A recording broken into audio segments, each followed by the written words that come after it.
നാം ചിന്തിച്ച വിഷയങ്ങളെക്കുറിച്ച് ആർക്കെല്ലാം ചോദ്യങ്ങളുണ്ടോ ചോദ്യങ്ങൾ ചോദിക്കാമല്ലോ. കഴിഞ്ഞ ദിവസം ചോദിച്ച പോലെ എല്ലാവർക്കും, സഹോദരന്മാർക്കും സഹോദരിമാർക്കും കർത്താവിൻ്റെ ദാസന്മാർക്കും ചോദ്യങ്ങൾ ചോദിച്ചാൽ അത് ഓൺ ചെയ്ത് കൊടുക്കാം.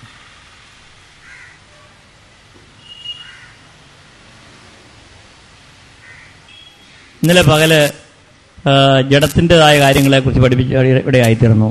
നമ്മൾ ജീവനോടിരിക്കുന്ന സമയത്ത് ഏതെങ്കിലും സമയത്ത് ജഡം എന്നേക്കുമായി നമ്മളിൽ നിന്ന് ഇല്ലാതെയാകുവാൻ അല്ലെങ്കിൽ എന്നേക്കുമായി മാറ്റപ്പെടുവാൻ മാറിപ്പോകുമോ? ഒരിക്കലും മാറിപ്പോകയില്ല. അവസാന നിമിഷം വരെ എത്ര വലിയ കർത്താവിൻ്റെ ദാസനായാലും എത്ര ശ്രേഷ്ഠതയേറിയ കർത്താവിൻ്റെ ദാസന്മാരായാലും ജഡത്തെ, അതാണ് നമ്മുടെ യുദ്ധം അവസാനം വരെ. അതുകൊണ്ടാണ് സാധാരണ നമുക്ക് കർത്താവിൻ്റെ മരണപര്യന്തം വിശ്വസ്തനായിരിക്കുക എന്നാൽ ജീവകിരീടം ലഭിക്കും. അതുകൊണ്ട് ജഡത്തെ ഒരിക്കലും മാറ്റി നിർത്തുവാൻ നമുക്ക് കഴിയില്ല. എന്നാൽ ജഡത്തെ നമ്മൾക്ക് ക്രൂശിച്ച്, അഥവാ ജഡത്തെ കൺട്രോളിൽ എലിയെ പിടിച്ചൊരു കൂട്ടിലിട്ടിരിക്കുന്നത് പോലെ, അത് സിംഹത്തെ പിടിച്ച് കൂട്ടിലിട്ടിരിക്കുന്നത് പോലെ, ആ നിലയിൽ പരിശുദ്ധാത്മാവിൽ കൂടെ, നമ്മുടെ സമർപ്പണത്തിൽ കൂടെ, നമ്മുടെ തിരഞ്ഞെടുപ്പിൽ കൂടെ നമ്മൾക്ക് അങ്ങനെ ചെയ്യുവാൻ കഴിയും നമ്മൾ സൂക്ഷ്മമായി ജീവിക്കുമ്പോൾ. എന്നിരുന്നാലും ഇടയ്ക്ക് ചിലപ്പോൾ ജഡം പുറപ്പെട്ട് വലുതും ചെയ്തെന്ന് വന്നേക്കാം. അപ്പോൾ തന്നെ അതുകൊണ്ടാണ് അപ്പോസ്തലനായ പൗലോസ് പറയുന്നത്, ഞാൻ മറ്റുള്ളവരോട് പ്രസംഗിച്ചിട്ട് കൊള്ളരുതാവനായി തീരുവാൻ ഞാൻ എൻ്റെ ശരീരത്തെ ദണ്ഡിപ്പിച്ച് അടിമയാക്കും. ശരീരത്തെ എന്നുള്ളതിൻ്റെ ശരിയായ വാക്ക് ജഡത്തെയാണ് വേണ്ടത്. എൻ്റെ ജഡത്തെ ഞാൻ ദണ്ഡിപ്പിച്ച് അടിമയായി ഞാൻ പ്രസംഗിച്ചിട്ട് കൊള്ളരുതാത്തവനായി തീരാതിരിക്കേണ്ടതിന് എൻ്റെ ജഡത്തെ ദണ്ഡിപ്പിച്ച് അടിമയാക്കുന്നു. ഇതെല്ലാവർക്കും ഇതാണ് നമ്മുടെ വാസ്തവമായി, ഇതിലാണ് നാം ജയിക്കേണ്ടത്. നമ്മുടെ ആഗ്രഹങ്ങളെ, നമ്മുടെ ഇച്ഛകളെ, നമ്മുടെ മനസ്സിൽ വരുന്ന ചിന്തകളെ, ഇതിനെയാണ് നാം ജയിക്കേണ്ടത്. ഇവിടെയാണ് ജയം ആവശ്യമായിരിക്കുന്നത്. സ്തോത്രം. ഇനിയും ചോദിക്കാമല്ലോ. സഹോദരിമാർക്കും ചോദിക്കാം. കൈകൾ ഉയർത്തിയാൽ മതി. അവിടേക്ക്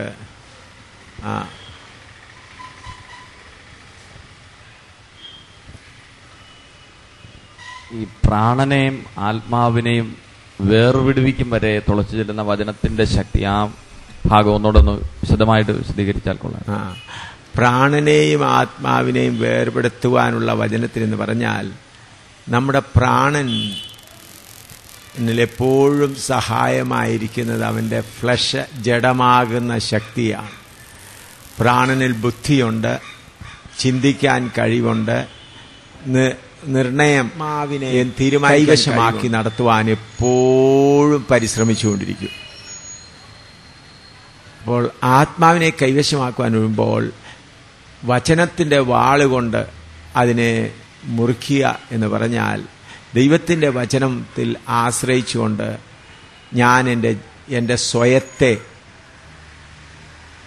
സ്വയത്തെ ഞാൻ ഉയരുവാൻ അനുവദിക്കുകയില്ല. ആ സ്വയത്തിൻ്റെ മേലെപ്പോഴും വചനത്തിൻ്റെ വാൾ എന്ന് പറഞ്ഞാൽ ലൂക്കോസ് 9:23 എൻ്റെ സ്വയത്തെ ഞാൻ ജയിക്കാൻ അനുവദിക്കുകയില്ല. എൻ്റെ സ്വയത്തിൻ്റെ ആഗ്രഹങ്ങൾ നടക്കുവാൻ ഞാൻ ആഗ്രഹിക്കുകയില്ല. എൻ്റെ സ്വയത്തിൻ്റെ ആഗ്രഹത്തെ ഞാൻ നടത്തുകയില്ല എന്ന് തുടർന്ന് അതുപോലെ എൻ്റെ പിതാവിൻ്റെ ഇഷ്ടത്തിനോ എൻ്റെ മാതാവിൻ്റെ ഇഷ്ടത്തിനോ എൻ്റെ ഭാര്യയുടെയോ മക്കളുടെയോ ഇഷ്ടത്തിനോ ഞാൻ ഒന്നും വിട്ടുകൊടുക്കുകയില്ല എന്നുള്ള തീരുമാനത്തിന്മേൽ മുൻപോട്ട് പോകുമ്പോൾ മാത്രം. അതുകൂടാതെ ഏതെങ്കിലും വസ്തുതകൾക്ക് പോകുമ്പോൾ ഞാനൊരു യാത്രക്കാരനാണ്, ഞാൻ ഈ ഭൂമിയിൽ ഞാനൊരു യാത്രക്കാരനാണ്, ഞാനൊരു പരദേശിയാണ്, ഞാൻ വിവാഹം കഴിച്ചുവെങ്കിലും ഭാര്യയും മക്കളുണ്ടെങ്കിലും അതല്ല എനിക്ക് പ്രധാനമായിട്ടുള്ളത്, ഞാനിവിടെ പരദേശിയാണ് എന്നുള്ള കാര്യങ്ങൾ വീണ്ടും വീണ്ടും വീണ്ടും നാം ഓർത്തുകൊണ്ടിരിക്കുമ്പോൾ ആ വചനമാകുന്ന വാൾ എന്തു ചെയ്യും? പ്രാണനിൽ നിന്നും ആത്മാവിനെ വേർതിരിക്കും. അങ്ങനെ പ്രാണനിൽ നിന്ന് ആത്മാവിനെ വേർതിരിക്കുമ്പോൾ പരിശുദ്ധാത്മാവ് ആത്മാവിനെ കൈകാര്യം ചെയ്യും. അപ്പോൾ ആത്മാവിൻ്റെ കൂടെ ആത്മാവ് പരിശുദ്ധാത്മാവിലായി കഴിയുമ്പോൾ പ്രാണൻ ക്ഷീണിതനാകുന്നു. പിന്നെ നമ്മൾ ആത്മാവിനാൽ നടത്തപ്പെടുവാൻ ഇടയാകും. അപ്പോൾ എപ്പോഴും നമ്മുടെ സ്വയത്തോട് നമ്മൾ പറയേണ്ടത്. ഇപ്പോൾ ഒരു പക്ഷേ ഞാനിപ്പോൾ തുറന്ന കാര്യം പറയാം. ഇപ്പോൾ ഭാര്യയായ സഹോദരിക്ക് എല്ലാ കാര്യങ്ങളും അറിയത്തില്ല. ഭാര്യ പറയുകയാണ് ഇന്ന സാധനങ്ങളൊക്കെ മേടിച്ചുകൊണ്ട് വരണം എന്ന് പറയുമ്പോൾ അവിടെയാണ് 1 കൊരിന്ത്യർ 7:29-31 വരുന്നത്. ഭാര്യയെ സന്തോഷിപ്പിക്കാനിടയാതെ സഹോദരി ക്ഷമിക്കണം, അത് ഞാൻ ചെയ്യാൻ പോകുന്നില്ല. ഇപ്പോൾ സഹോദരിക്ക് ആ കാര്യം അറിഞ്ഞുകൂടാ. എന്നാൽ ദൈവദാസന്മാരാകുന്ന നാം സഹോദരി പറയുകയാണ് ഇന്ന കാര്യങ്ങൾ മേടിച്ചുകൊണ്ട് വരണം, അല്ലെ ഇന്ന കാര്യം നമുക്ക് ഇന്നപ്രകാരം ചെയ്യണം, അല്ലെങ്കിൽ ഞാൻ പൂർണ്ണമായിട്ട് അനുസരിക്കില്ലെന്നൊക്കെ പറഞ്ഞാൽ നീ അനുസരിച്ചാലും ഇല്ലെങ്കിലും 1 കൊരിന്ത്യർ 7:29-31 അനുസരിച്ച് ഈ കാര്യത്തിൽ ഞാൻ നിനക്ക് നീ പറയുന്ന കാര്യം അനുവദിക്കില്ല. അങ്ങനെ വളരെ ശക്തമായ രീതിയിൽ വാൾ ഉപയോഗിച്ചുകൊണ്ടിരുന്നെങ്കിലേ ഒക്കെ ഉള്ളൂ. എങ്കിൽ പിതാവ് പറയുകയാണ്, മാതാവ് പറയുകയാണ്, സ്വന്തം മക്കൾ പറയുകയാണ്, വേണ്ടപ്പെട്ടവർ പറയുകയാണ് ഇല്ല ഞാൻ ദൈവജനത്തിന് ഇങ്ങനെ ആണ്. അങ്ങനെ നാം വാൾ ഉപയോഗിച്ചുകൊണ്ടിരുന്നെങ്കിൽ മാത്രമേ നമ്മുടെ ആത്മാവ് സ്വാതന്ത്ര്യപ്പെടത്തുള്ളൂ. ഇന്ന് ഞാൻ ഒരു കാര്യം പറയുന്നതിൽ നിങ്ങൾ ക്ഷമിക്കണം. അനേക ദൈവദാസന്മാർ കർത്താവിൻ്റെ വയലിൽ വളരെ വീരന്മാരായി പോരാടി അനേക കഷ്ടങ്ങൾ അനുഭവിച്ചവർ, പട്ടിണി അനുഭവിച്ചവർ, അതുപോലെ ഉപദ്രവങ്ങൾ സഹിച്ചവർ, കുറച്ച് വന്ന് സഭകളൊക്കെ വന്നു കഴിഞ്ഞു, അവരാൽ സഭകളൊക്കെ ആയി. പിന്നെ അവരുടെ മക്കൾ വന്നപ്പോൾ മക്കളെ കരുതണമെന്നൊരാഗ്രഹം അവരുടെ ഹൃദയത്തിൽ വന്നു. ഭാര്യമാരെ കരുതണമെന്നുള്ളൊരു ആഗ്രഹം അവരുടെ ഹൃദയത്തിൽ വന്നതോടുകൂടെ അവരുടെ ആത്മാവിൻ്റെ ശുശ്രൂഷ ജഡത്തിൻ്റെ ശുശ്രൂഷയിലേക്ക് മാറിപ്പോയി. അപ്പോൾ ആ മക്കളെ കരുതണം, ആത്മാവിനെ കരുതണം, അവിടെ വാൾ വരണം, കർശനമായി വാൾ വരണം. എൻ്റെ മക്കളെ കരുതണം. അപ്പോൾ ഒരു ചിന്ത വരും, അയ്യോ ഞാൻ ഇത്രയും കഷ്ടപ്പെട്ടല്ലോ, എൻ്റെ മക്കൾ ഇത്രയും കഷ്ടപ്പെടാൻ ഇടപെടരുത്, ഞാൻ ഇത്രയും കർത്താവിന് വേണ്ടി പട്ടിണി കിടന്നല്ലോ, എൻ്റെ മക്കൾ പട്ടിണി കിടക്കാൻ ഇടവരരുത് എന്നുള്ളതായ പ്രാണനിലുള്ള ജഡം ചിന്ത കൊണ്ടുവരും. നീ ഇത്രയും കരുതിയല്ലോ, അല്ലെങ്കിൽ ഇന്നൊരു 50,000 രൂപ കയ്യിൽ കിട്ടി, കർത്താവിൻ്റെ വേലയ്ക്ക് വേണ്ടിയിട്ട് ഉടനെ കയ്യിൽ കിട്ടിയ ഉടനെ തന്നെ ജഡം പറയും, കണ്ടോ നിനക്കൊരു ഭാര്യയും മക്കളുമുണ്ട്, ഇതിലൊരു ഭാഗം അവർക്ക് വേണ്ടി വെച്ചിട്ട് മറ്റേതിൻ്റെ വേലയ്ക്ക്, നീ കർത്താവിൻ്റെ വേലയ്ക്ക് വേണ്ടി നിനക്ക് തന്നതല്ലേ, നിന്നെ ഏൽപ്പിച്ചതല്ലേ, അവർ തന്നവരോ ഗിഫ്റ്റായിട്ട് തന്നതല്ലേ, നിന്റെ ഇഷ്ടത്തിന് ഉപയോഗിക്കാം. അതുകൊണ്ട് ചെറിയതായിട്ട് നമുക്ക് പോയിട്ടൊരു ചെറിയ വസ്തു മേടിക്കാനായിട്ട് ബാങ്കിലിട്ടേക്കാം. അവിടെ ആര് കയറി? ആ ചിന്തയിൽ ആര് കയറി? ജഡം കയറി. പിന്നെ കുറച്ചുകൂടെ വന്നു. അങ്ങനെ ആത്മാവിൽ ആരംഭിച്ചത് എന്തായിത്തീരുന്നു? ജഡത്തിലേക്ക്. അങ്ങനെയാണ് വലിയ അനേക കർത്താവിൻ്റെ ദാസന്മാർ തോറ്റുപോയത്. നിങ്ങൾ പറയും അവർ ഇവിടെ 10,000 കൂടി അവർക്ക് ശവക്കല്ലറയിൽ കൊണ്ടുപോയി 10,000 കൊണ്ട് അവർ ഹല്ലേലൂയ പറഞ്ഞ് അടക്കിയാലും സ്വർഗത്തിന് മുൻപാകെ അവർ തോറ്റവരാണ്.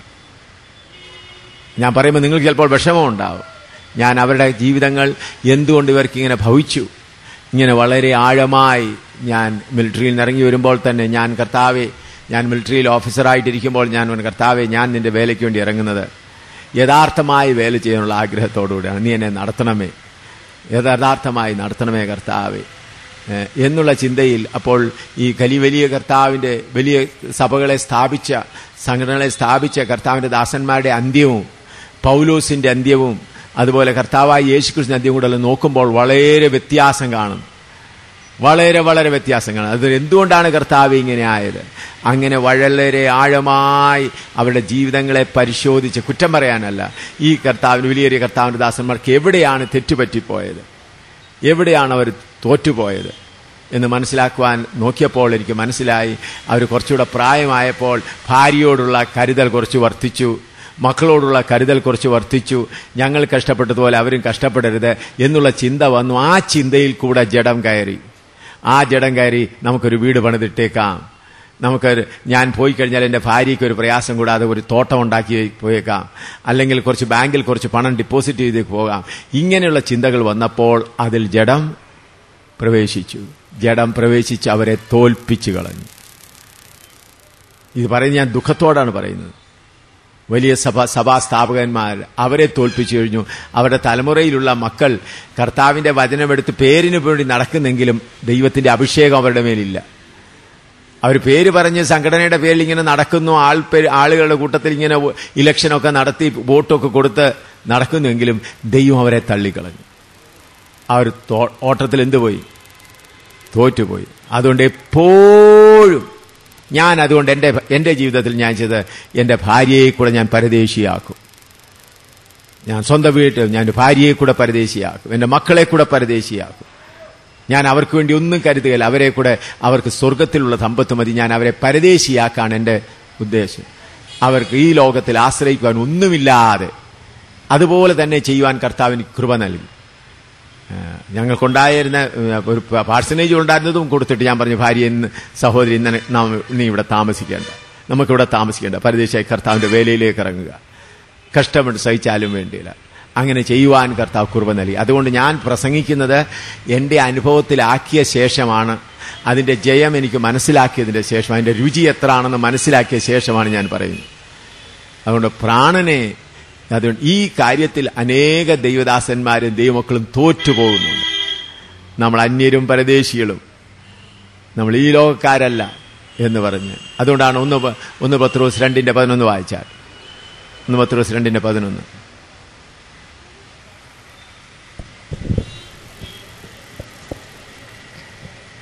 പ്രിയമുള്ളവരെ, പ്രവാസികളും പരദേശികളുമായ നിങ്ങളെ ആത്മാവിനോട് പോരാടുന്ന ജഡമോഹങ്ങളെ വിട്ടകന്ന്. പ്രവാസികളും പരമേശ്വര യാത്രക്കാരായ നിങ്ങളെ, പരദേശികളായ നിങ്ങളെ ആത്മാവിനോട് പോരാടുന്ന ജഡമോഹങ്ങളെ വിട്ടകന്ന്. ജാതികൾ നിങ്ങളെ അപ്പോൾ ആത്മാവിനോട് പോരാടുന്ന ജഡമോഹങ്ങളെ വിട്ടിറങ്ങണം. അപ്പോൾ നാം ഈ കാര്യത്തിൽ ശ്രദ്ധിക്കുന്നില്ലെങ്കിൽ, ഭാര്യയ്ക്ക് വേണ്ടി കരുതുന്നത് കൊണ്ട് എന്താ പ്രയാസം? എന്നെ ഇത്ര സ്നേഹിച്ചു വന്നതാണല്ലോ ഭാര്യ. അപ്പോൾ ആ ഭാര്യ അതിൽ ആശ്രയിച്ചിരിക്കും. ഞാൻ എൻ്റെ ഭാര്യയോട് പറഞ്ഞിട്ടുണ്ട്, പല പ്രാവശ്യം പറഞ്ഞു, പ്രിയപ്പെട്ട ഭാര്യയെ, എൻ്റെ ഭാര്യ നമ്മുടെ മധ്യത്തിലുണ്ട്. ഞാൻ പറഞ്ഞു, ഭാര്യയെ നീ വിശ്വസ്തയായി എന്നെ ശുശ്രൂഷിച്ചു, നമ്മൾക്ക് 2 മക്കളെ തന്നു, അവരെയും നീ ശുശ്രൂഷിച്ചു, അതുകൊണ്ട് സ്വർഗത്തിൽ നിനക്കൊരു പ്രതിഫലം കിട്ടാൻ പോകുന്നില്ല. ഞാൻ പറഞ്ഞു, നിങ്ങൾ കേട്ടോ, എൻ്റെ ഭാര്യ എന്നെ ശുശ്രൂഷിച്ചുകൊണ്ട് അവൾക്ക് ഈ ഭൂമിയിൽ എന്നോടുള്ള സന്തോഷം കിട്ടി. ഞാൻ പറഞ്ഞു, നിന്റെ രക്ഷകനായ കർത്താവിന് മുമ്പിൽ നിൽക്കുമ്പോൾ നിനക്കെന്തെങ്കിലും വേണമെങ്കിൽ കർത്താവിന് വേണ്ടി അധ്വാനിച്ചുകൊള്ളുക, കർത്താവിന് വേണ്ടി അധ്വാനിച്ചുകൊള്ളുക. എൻ്റെ കാര്യവും മക്കളുടെ കാര്യവും ഇനി നോക്കാതെ കർത്താവിന് വേണ്ടി അധ്വാനിക്കുക. അപ്പോൾ തീർച്ചയായിട്ടും, ഇപ്പോൾ ചിലപ്പോൾ മറ്റുള്ളവരെ കാണുമ്പോൾ എൻ്റെ ഭാര്യയ്ക്ക് ഒരു ദുഃഖം തോന്നാൻ സാധ്യതയുണ്ട്. മറ്റുള്ളവരെല്ലാം സുഖമായി മക്കളുമായിട്ട് കഴിയുന്നല്ലോ, ഞാനിങ്ങനെ അലഞ്ഞലഞ്ഞ് നടക്കുന്നല്ലോ. എന്നാൽ പുതിയ യെരൂശലേമിൽ ചെല്ലുമ്പോൾ മനസ്സിലാകും, ഹല്ലേലൂയ, എൻ്റെ ഭർത്താവ് എന്നോട് ചെയ്തത് ഏറ്റവും വലിയ നല്ലതായിരുന്നു പുതിയ യെരൂശലേമിൽ. അതുകൊണ്ട് ഭാര്യ ഭർത്താക്കന്മാരും മക്കളെയും വളർത്തി പോകുന്ന സന്തോഷത്തിന് സ്വർഗത്തിൽ തലമുടിനാരിന് പോലും പ്രതിഫലം കിട്ടുകയില്ല. കേട്ടോ? എത്ര പേര് കേട്ടത്?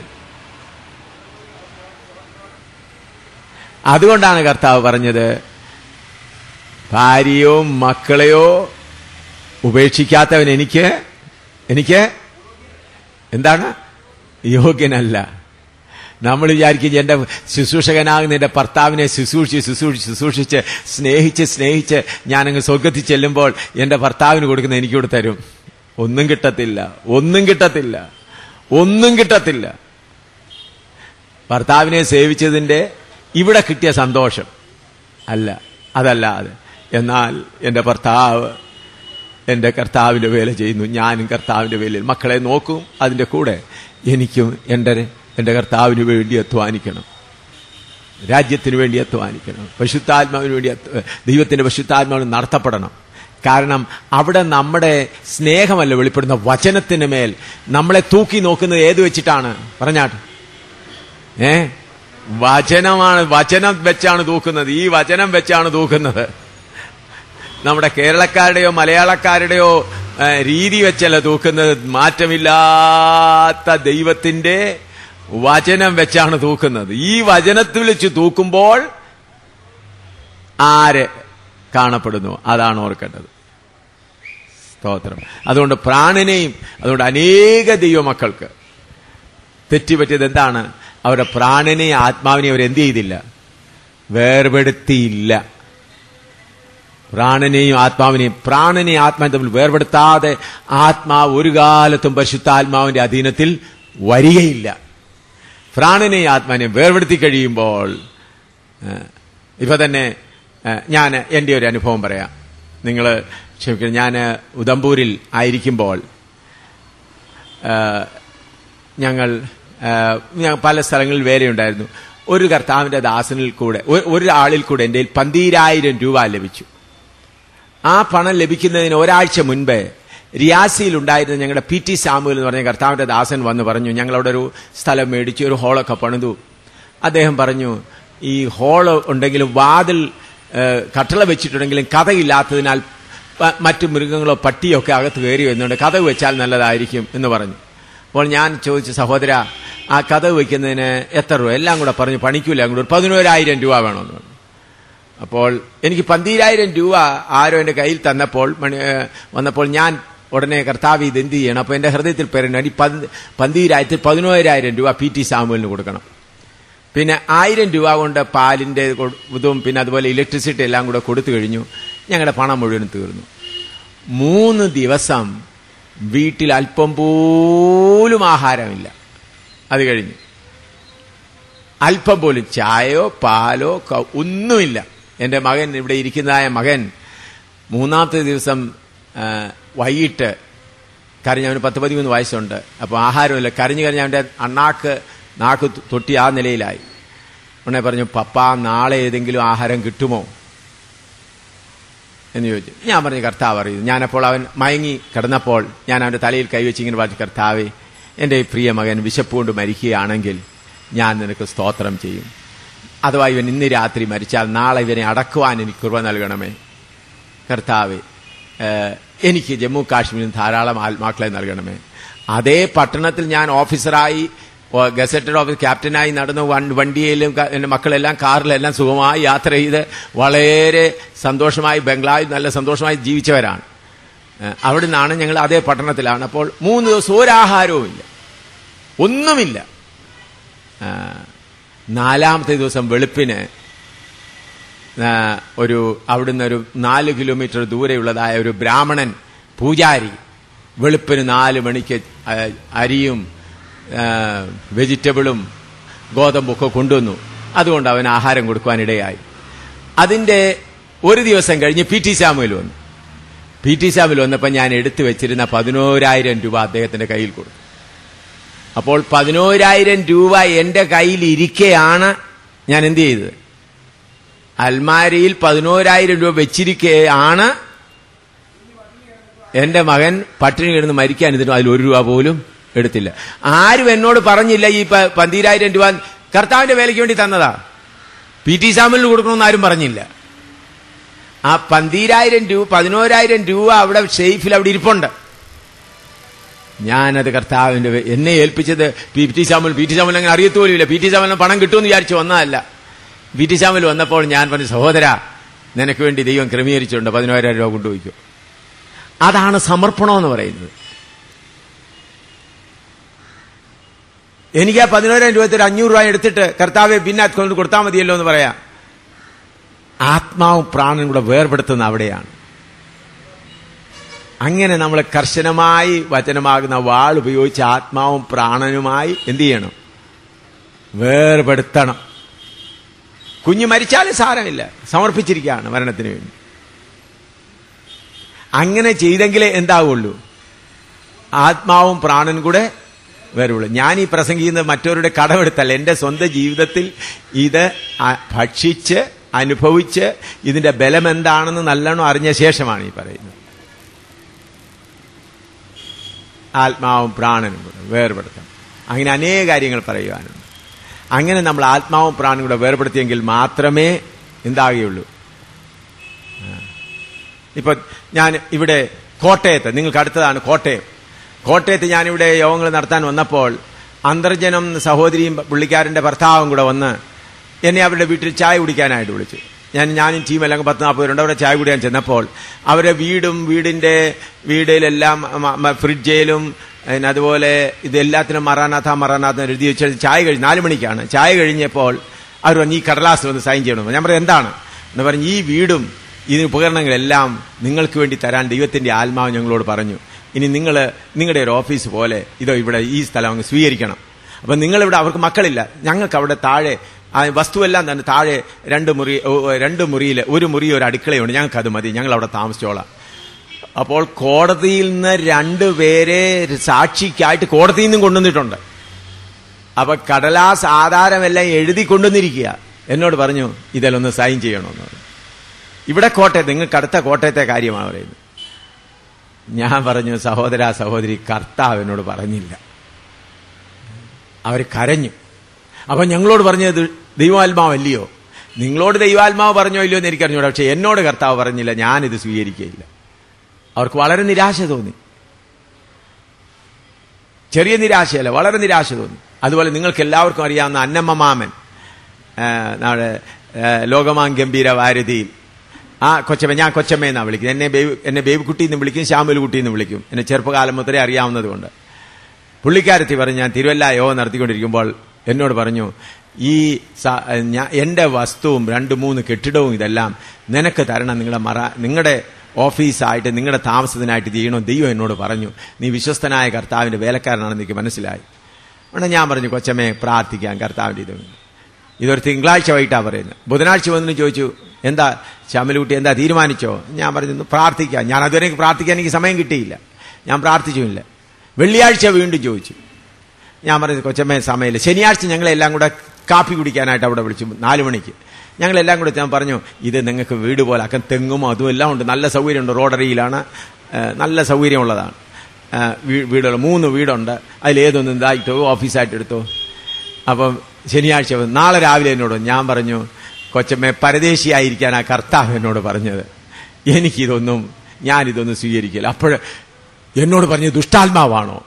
ഞാൻ പറഞ്ഞു കൊച്ചമ്മയെ, ഞാൻ ദുഷ്ടാത്മാവാണെന്ന് പറയുന്നില്ല, എന്നോട് കർത്താവ് പറഞ്ഞില്ല. കൊച്ചമ്മയ്ക്ക് വളരെ വിഷമവും ദുഃഖവും കരച്ചിലും ഉണ്ടായി. ഞാൻ പറഞ്ഞു കൊച്ചമ്മ കരഞ്ഞാൽ ഞാനിത് സ്വീകരിക്കുകയില്ല. അപ്പൊ എന്തിനാ നമ്മുടെ ജഡവും പ്രാണൻ എന്ത് ചെയ്യുക? ഇങ്ങനെയുള്ള കാര്യങ്ങൾ ആവശ്യമെന്ന് വരുമ്പോൾ അതിനെന്ത് ചെയ്യണം? വചനത്താൽ മുറിച്ചു വെക്കണം. അങ്ങനെ വടക്കേന്ത്യയിൽ എത്ര പേര് നൽകിയിട്ടുണ്ട്, അമേരിക്കയിൽ എത്ര പേര് തരാൻ മുൻപോട്ട് വന്നു. അപ്പോൾ നമ്മൾ അങ്ങനെയുള്ള കാര്യങ്ങളിലെല്ലാം നാം നമ്മുടെ സ്വന്തക്കാരെയും മറ്റുള്ളവരെയും സ്വന്തം കുടുംബത്തെയും മക്കളെയും ഈ കാര്യങ്ങളിലെല്ലാം നമ്മൾ വചനമനുസരിച്ച് കർശനമായി ഇരുന്നെങ്കിൽ മാത്രമേ ആത്മാവിനാൽ നടത്തപ്പെടാൻ സാധിക്കുകയുള്ളൂ. അല്ലെങ്കിൽ നമ്മുടെ പ്രാണനോടുകൂടെ ആത്മാവ് പിടിച്ചിങ്ങനെ ഈ വണ്ടിയുടെ ക്ലച്ച് എങ്ങനെ ഈ ഓരോന്ന് എൻഗേജ് ചെയ്യുന്ന പോലെ അതുപോലെ എന്നാൽ ശക്തിയായിട്ട് ക്ലച്ച് വെച്ചിട്ട് അതിനെ അകറ്റണം, വചനമാകുന്ന വാള് വെച്ചിട്ട്. സ്തോത്രം. ഇനിയും ചോദ്യങ്ങൾ ചോദിക്കാം. മനുഷ്യൻ ഏകനായിരിക്കുന്ന അന്നല്ല എന്ന് പറഞ്ഞ കുടുംബജീവിതവും നിങ്ങൾ സന്താനപുഷ്ടിയുള്ളവരായി വർദ്ധിച്ചു പെരുകി ഭൂമിയിൽ വാഴുവിനെന്ന കുഞ്ഞുങ്ങളും അത് ദൈവവാഗ്ദത്തമായിരിക്കെ അവരെ പോറ്റി പുലർത്തി ജീവിക്കുന്നത് ദൈവത്തിന് പ്രസാദകരമല്ലേ? അപ്പോൾ തന്നെ ആ വചനത്തിൽ ഒരുവനെ അനുഗമിപ്പാൻ ഇച്ഛിച്ചാൽ ഇവയെല്ലാം ത്യജിക്കണമെന്ന് പറഞ്ഞിരിക്കുന്നത് വിരോധാഭാസമല്ലേ? അതെ, അവിടെയാണ് നമ്മൾ യഥാർത്ഥമായ ആഴത്തിലേക്ക് വരുന്നത്. ദൈവവചനത്തിൽ. കാരണം നാം ദൈവത്തിന്റെ വചനത്തിന്റെ ആഴത്തിലേക്ക് വരുമ്പോൾ നമുക്ക് മനസ്സിലാകും ഈ ബന്ധമെല്ലാം താൽക്കാലികമാണ്. ഭാര്യ, ഭർത്താവ്, മക്കളെന്നുള്ള ബന്ധം താൽക്കാലികമാണ്. ദൈവം ആ കൽപ്പന ആദ്യമായി കൊടുത്തത് ഈ ലോകത്തെ ഒന്ന് സംരക്ഷിക്കുക, ലോകത്തിന്റെ സിസ്റ്റത്തെ ഒരു മക്കളുണ്ടാകട്ടെ, ഇങ്ങനെ ഉണ്ടാകട്ടെ പോവുക. അത് കഴിഞ്ഞിട്ട് കർത്താവിന്റെ വെളിപ്പാട് വന്നു കഴിഞ്ഞപ്പോൾ പറഞ്ഞു ഇതിനെല്ലാം ത്യജിക്കണം, വേർപിരിക്കരുതെന്നാ ദൈവത്തിന്റെ വചനം. അതെ, ത്യജിക്കണമെന്നാ പറഞ്ഞ, വേർപിരിക്കാനല്ല പറഞ്ഞ. വേർപിരിക്കാൻ പറഞ്ഞിട്ടില്ല, ത്യജിക്കുക. അതിന്റെ കൂടെ ത്യജിക്കുക എന്നുള്ളതിന്റെ കൂടാണ് 1 കൊരിന്ത്യർ 7:29-31 വരെ വായിച്ചാൽ. 1 കൊരിന്ത്യർ 7:29-31 വരെ.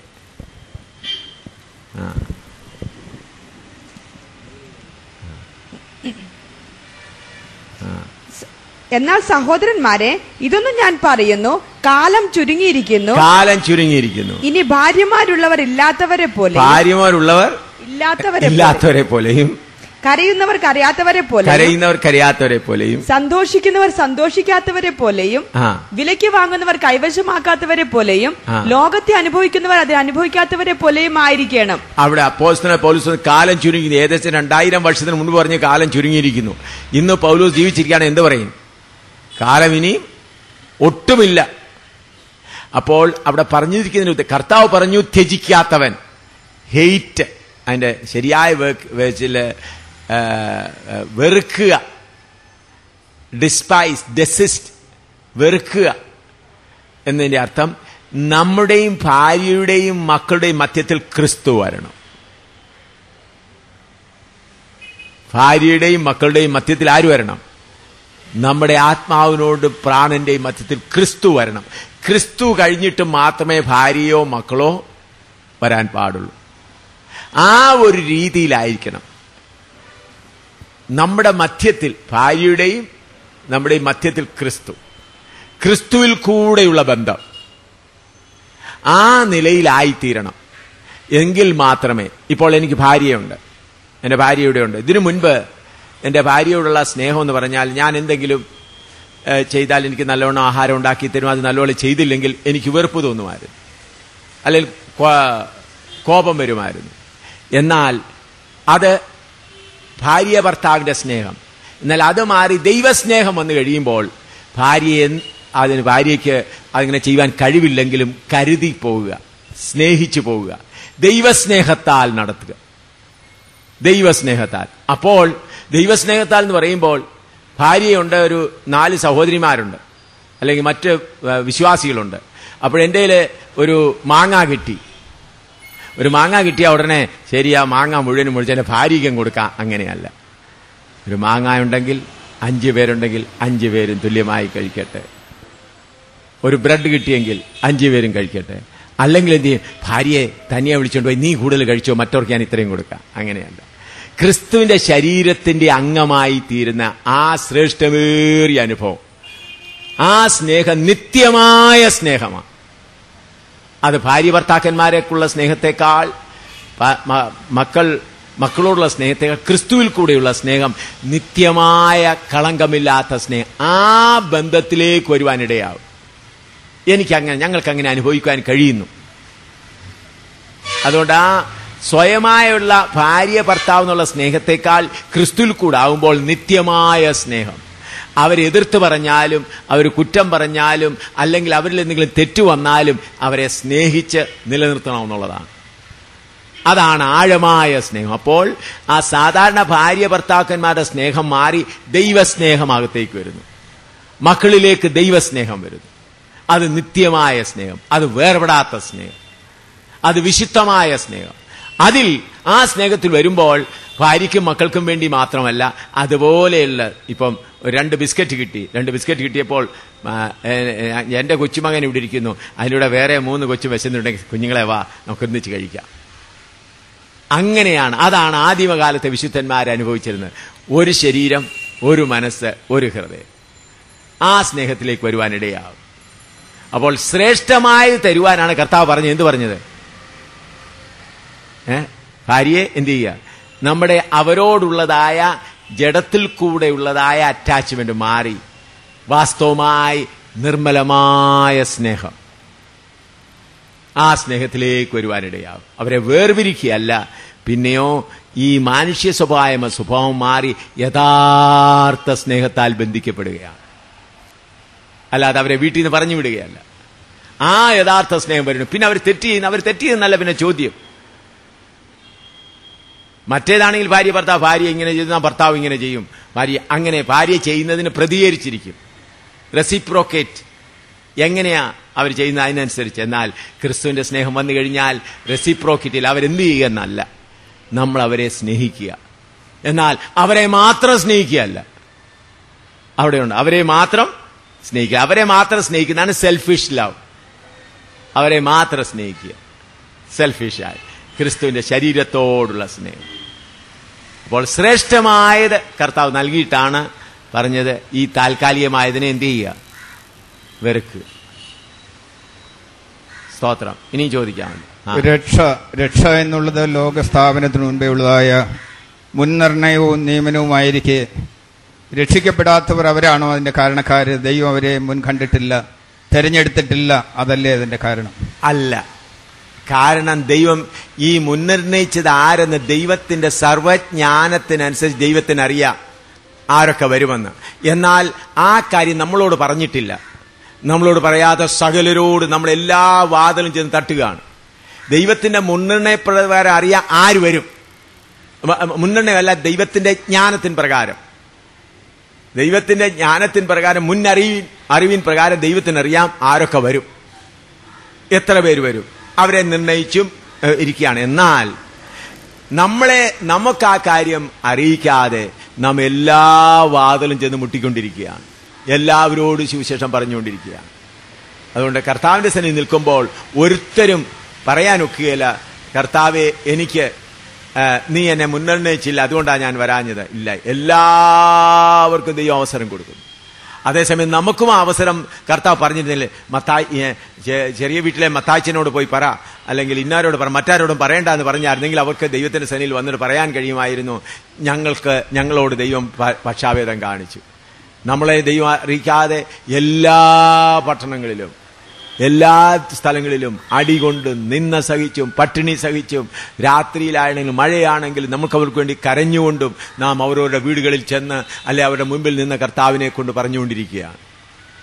അവർക്ക് തനിയെ അവരുടെ ഹൃദയം തുറക്കണം. ദൈവം ആഗ്രഹിക്കുന്നില്ല ഒരു മനുഷ്യനും നശിച്ചു പോകാൻ. ദൈവത്തിന്റെ വചനത്തിൽ നാം വായിക്കുന്നു, എല്ലാവരും രക്ഷിക്കപ്പെടണമെന്ന് ദൈവം ആഗ്രഹിക്കുന്നത്. എന്നാൽ മനുഷ്യൻ സ്വതവേ ആ ദൈവത്തിന്റെ മാർഗം സ്വീകരിക്കുന്നില്ല. അവന്റെ സ്വാതന്ത്ര്യം, ദൈവം അവന് കൊടുത്തിരിക്കുന്നതായ പേഴ്സണൽ സ്വാതന്ത്ര്യം, വ്യക്തി സ്വാതന്ത്ര്യം ഉപയോഗിച്ച് ദൈവത്തെ സ്വീകരിക്കാൻ. ഏറ്റവും വലിയ പാപം എന്ന് പറയുന്നത് രക്ഷകനെ സ്വീകരിക്കാതിരുന്നതാണ്, രക്ഷിതാവിനെ സ്വീകരിക്കാതിരുന്നതാണ് മനുഷ്യജാതിയുടെ മേൽ വരുന്നതായ ഏറ്റവും വലിയ പാപം. എല്ലാവർക്കും ദൈവം അവസരം കൊടുക്കുന്നുണ്ട്. ഇനിയും ചോദിക്കാം. പൗലോസ് ഒരിടത്ത് പറയുന്നുണ്ടല്ലോ, സ്വന്തം കുടുംബത്തിന് വേണ്ടി കരുതാത്തവൻ അധമൻ എന്ന് ഒരു ഭാഗത്ത് പറയുന്നുണ്ടല്ലോ. താങ്കൾ പറഞ്ഞ ഈ വചനവുമായിട്ട് അങ്ങനെ സ്വന്തം കുടുംബത്തിന് വേണ്ടി കരുതുന്ന കാര്യം പറഞ്ഞത് ഭൗതികമേ അല്ലവേ അല്ല.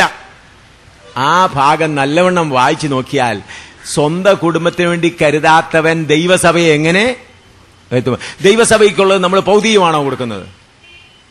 പറഞ്ഞാട്ടെ, ദൈവസഭയെ കണക്ട് ചെയ്താൽ അത് പറയുന്നത് ദൈവസഭയിലുള്ളവർക്ക് നമ്മൾ ഭൗതികമാണോ കൊടുക്കുന്നത്? പറഞ്ഞാൽ അത് മുഴുവനും ആ വചനം തെറ്റിദ്ധരിച്ച് ചിന്തിച്ചിരിക്കുകയാണ് ആളുകൾ. അത് തന്നെ സാത്താൻ കൊടുത്ത വലിയൊരു തന്ത്രമാണ്. അത് അല്പം പോലും ഭൗതിക കാര്യങ്ങളല്ല. സ്വന്തം കുടുംബത്തെ ആത്മീകമായി കരുതാത്തവൻ ദൈവസഭയെ എങ്ങനെ ആത്മീകമായി കരുതും? അവിടെയാണ് ആ വാക്കിന്റെ ആഴം. അവിടെയാണ് ദൈവസഭയുടെ കാര്യം പറഞ്ഞിട്ടാണ് സ്വന്തം കുടുംബത്തെ. ആദ്യമായി ഒരുത്തൻ സഭയെ ഭരിക്കുന്നതിന് മുമ്പ് എന്ത് ചെയ്യണം? സ്വന്തം കുടുംബത്തിലെ നിത്യജീവന് വേണ്ടി അവരെ എന്ത് ചെയ്യണം? ഒരുക്കണം. അതാണ് ഭൗതികത്തിന്റെ ഒരു നയ പൈസ പോലും അതിനകത്തില്ല. അത് വളരെ തെറ്റായി ചിന്തിച്ചിരിക്കുന്ന ഒരു ഭാഗമാണ് ദൈവസഭയുടെ കാര്യം. നമ്മൾ എപ്പോഴും ദൈവജനം വായിക്കുമ്പോൾ പുറകിലും മുൻപിലും അതിലത്തെ സബ്ജക്റ്റ് എന്താണ് എന്ന് നോക്കിയിട്ട് സബ്ജക്റ്റ് മനസ്സിലാക്കി ഏത് സബ്ജക്റ്റിനനുസരിച്ചാണ് കർത്താവ് പറഞ്ഞത്, ഏത് സബ്ജക്റ്റിനനുസരിച്ചാണ് അപ്പോസ്തലന്മാർ പറഞ്ഞത് എന്ന് നാം ചിന്തിച്ചാൽ അപ്പോൾ മനസ്സിലാകും ഇതിന്റെ ഉദ്ദേശം ഇതാണ്. പലരും ഈ വാക്യം എടുത്തിട്ട് സ്വന്തം കുടുംബത്തിന് വേണ്ടി കരുതാൻ തോന്നും. സ്വന്തം കുടുംബത്തിന് വേണ്ടി കരുതാത്തവൻ ദൈവസഭയെ, അതല്ലേ അവിടെ കൊടുത്തിരിക്കുന്ന വചനം. അതുകൊണ്ട് അതിൽ ഭൗതികമായി ഒരു ചെറിയ മുട്ടുസൂചിയുടെ കാര്യം പോലും അതിലില്ല. ഇനിയും ചോദിക്കാമല്ലോ.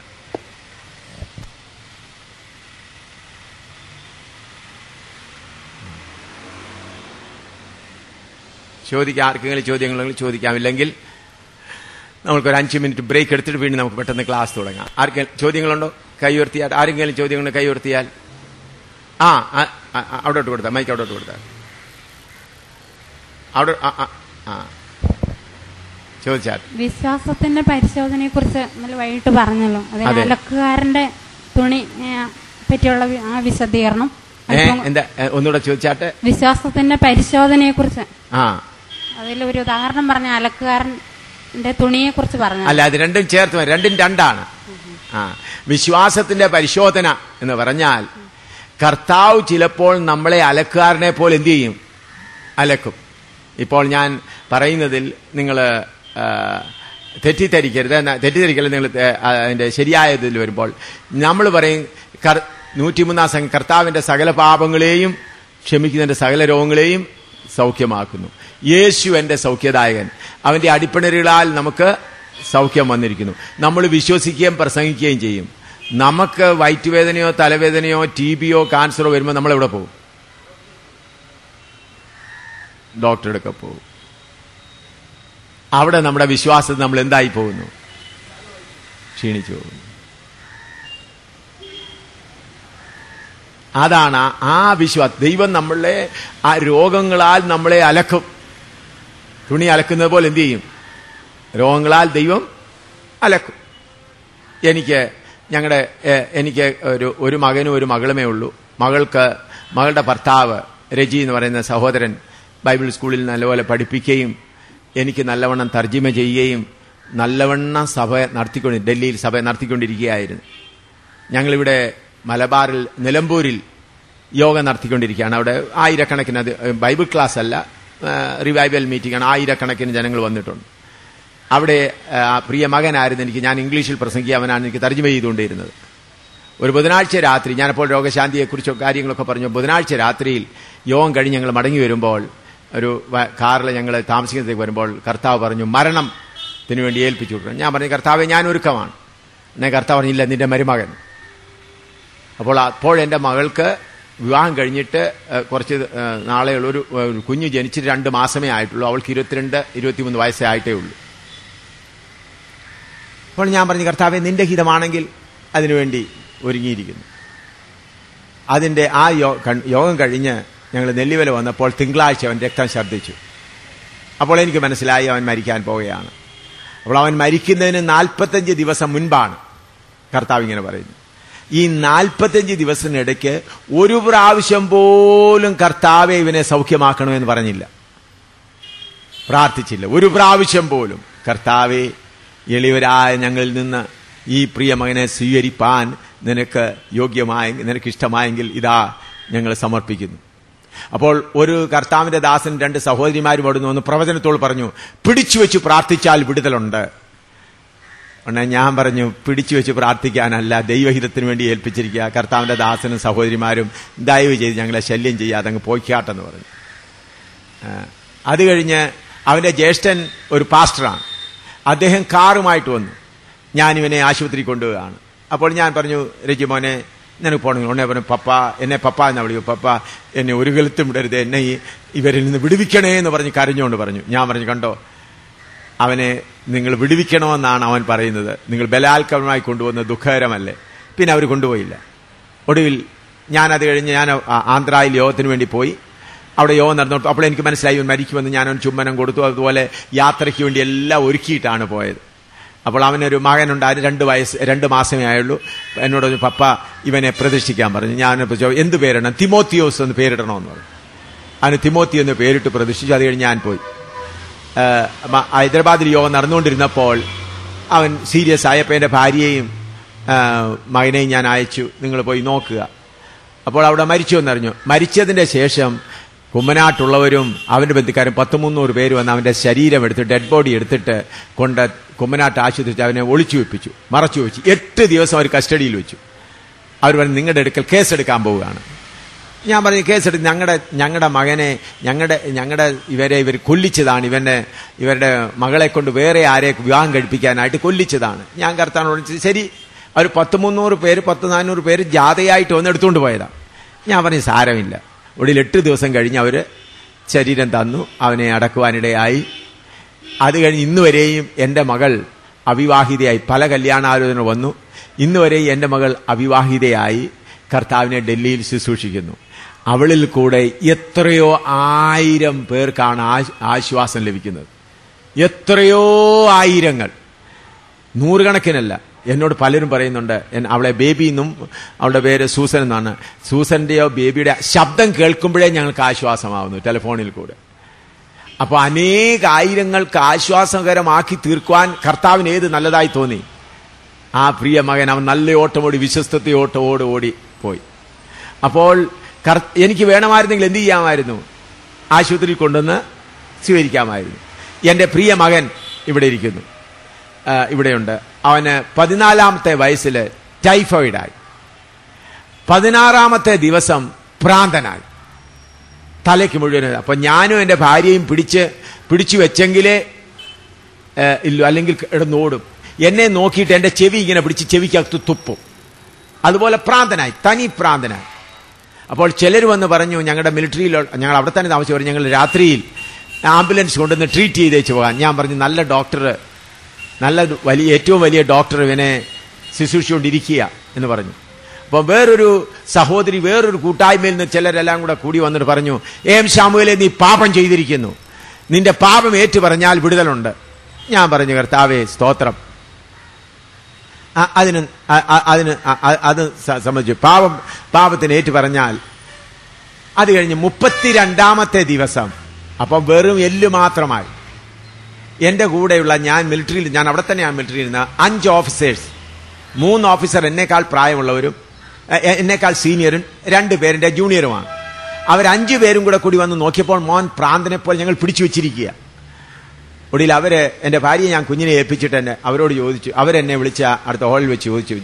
അവർ പറഞ്ഞു, നീ ജോലി വിട്ടതുകൊണ്ട് നിന്റെ കുഞ്ഞുങ്ങളെ പഠിപ്പിക്കാൻ നിന്റെ പണമില്ല, ഫീസ് കൊടുക്കാൻ പണമില്ല, വസ്ത്രത്തിന് സൗകര്യമില്ല, അതുകൊണ്ട് നീ നിന്റെ മകനെ കൊല്ലുവാൻ ഇങ്ങനെ വല്ലത്തിലും മരിച്ചു പോകട്ടെ എന്ന് പറയുന്നത് നല്ലതല്ല. അതുകൊണ്ട് ഞങ്ങൾ ഓഫീസേഴ്സ്, ഞങ്ങളുടെ റെജിമെന്റിൽ 33 ഓഫീസേഴ്സാണ്, ഞങ്ങൾ എല്ലാവരും കൂടി ഒരു ചെറിയ ഫണ്ട് ഉണ്ടാക്കി നിന്റെ കുഞ്ഞിന്റെ പഠിത്തത്തിന് സ്കൂളിന്റെ ഫീസ് എല്ലാം കൊടുക്കാൻ ഞങ്ങൾ ക്രമീകരിച്ചിരിക്കുകയാണ്. അതുകൊണ്ട് ഞങ്ങൾ നിന്റെ മകനെ ബലാത്കാരമായ ആശുപത്രിയിൽ കൊണ്ടുപോവുകയാണെന്ന് പറഞ്ഞു. അതിനുവേണ്ടി വന്നതാണ്. നിനക്ക് ഫീസ് കൊടുക്കാൻ കഴിവില്ലാത്തത് കൊണ്ടാണ് നീ മക്കളെ ഇങ്ങനെ കൊല്ലുവാൻ രോഗം കൊണ്ട് അവനെ ചിന്തിച്ചു എന്ന് പറഞ്ഞു. അവിടെ ഞാൻ അവിടെ ഇരുന്ന കർത്താവിനോട്, കർത്താവ് ഇതും കേൾക്കണോ? ഉടനെ കർത്താവ് പറഞ്ഞു, നിന്റെ മകൻ സൗഖ്യമായിരിക്കുന്നു. ഉടനെ ഞാൻ അടുത്ത മുറിയിലേക്ക് ചെന്ന് നോക്കി, അവനെ ഭാര്യ അവനെ ഇങ്ങനെ പിടിച്ചുകൊണ്ടിരിക്കുക. നോക്കിയപ്പം 32 ദിവസത്തിന് ശേഷം എന്നെ തിരിച്ചറിഞ്ഞ് പപ്പാ എന്നെ വിളിച്ചു, എന്നെ മനസ്സിലാക്കി. ഉടനെ ആ വെറും എല്ലും തോലോട് ഞാൻ എടുത്തോണ്ട് ആ 5 ഓഫീസറിന്റെ അടുത്ത് കൊണ്ടുവന്നപ്പോൾ ആ 5 ഓഫീസർമാരെ അവൻ തിരിച്ചറിഞ്ഞു. അവരോട് അങ്കിൾ, കാരണം അവൻ നേരത്തെ അവർക്കറിയാവുന്നതായിരുന്നു. ഉടനെ 5 ഓഫീസർമാർ അവിടെ മുട്ടുകുത്തിയിട്ട് പറഞ്ഞു, നിന്റെ ദൈവം ജീവിക്കുന്ന ദൈവമാണെന്ന് ഞങ്ങൾ ഇന്ന് അറിയുന്നു എന്ന് പറയാനിടയായി. 5 ഓഫീസർമാർ അവിടെ തന്നെ മുട്ടുകുത്തുവാനിടയായി. അപ്പോൾ ഞാൻ എന്താ ചെയ്ത്, എന്റെ മകൻ അങ്ങനെ മരിക്കുന്നെങ്കിൽ മരിച്ചോട്ടെ. അപ്പോൾ വിശ്വാസത്തിന്റെ പരിശോധന വരുമ്പോൾ എന്ത് ചെയ്യണം? അതിന് വില കൊടുക്കാൻ ഒരുങ്ങണം. അത് മരുന്ന് ഉപയോഗിക്കരുതെന്നുള്ളൊരു നിയമമല്ല. ക്രമേണ വളർന്നു വരുമ്പോൾ മരുന്ന് ഉപയോഗിക്കരുതെന്ന് പറഞ്ഞൊരു നിയമം കൊണ്ടുവരികയല്ല. കർത്താവേ, മരുന്നല്ല അവിടുത്തെ ക്വസ്റ്റ്യൻ, കർത്താവിലുള്ള ആശ്രയം, വിശ്വാസത്തിന്റെ പരിശോധന വരുമ്പോൾ കർത്താവിന്റെ സന്നിധിയിൽ എന്ത് ചെയ്യുക. അതുപോലെ ഇത്രയും പറഞ്ഞു. വേറൊരു കാര്യം, എൻ്റെ മകൾ, ഭർത്താവ് മരിച്ച മകൾ, അവൾക്ക് 3.5 വയസ്സായപ്പോൾ ഡബിൾ ന്യൂമോണിയ വന്നു. അപ്പോൾ കോഴഞ്ചേരിക്കാരത്തി അന്നമ്മ കോശി എന്ന് പറഞ്ഞൊരു ഡോക്ടർ, ലേഡി ഡോക്ടർ, നിങ്ങൾ ചിലപ്പോൾ അറിയുമായിരിക്കും, അന്നമ്മ കോശി കോഴഞ്ചേരിക്കാരത്തിയാണ്. ആ സഹോദരി അവിടെ വടക്കേണ്ടിയിൽ വന്നിട്ടുണ്ടായിരുന്നു. അപ്പോൾ ആ സഹോദരി, ഞാൻ എവിടെ യോഗങ്ങൾക്കൊക്കെ പോയിട്ട് മടങ്ങി വന്നപ്പോൾ 3-4 ദിവസം കഴിഞ്ഞു വന്നപ്പോൾ ഡബിൾ ന്യൂമോണിയായിട്ട് മരണത്തിന്റെ നിലയിലായിരിക്കുകയാണ്. അപ്പോൾ അന്നമ്മ കോശി എന്നോട് പറഞ്ഞു, കുഞ്ഞ് മരിക്കാൻ പോകുകയാണ്, എവിടെയെങ്കിലും ട്രീറ്റ് ചെയ്തെത്തോ, അല്ലെങ്കിൽ മരിക്കാൻ പോവുകയാണ്.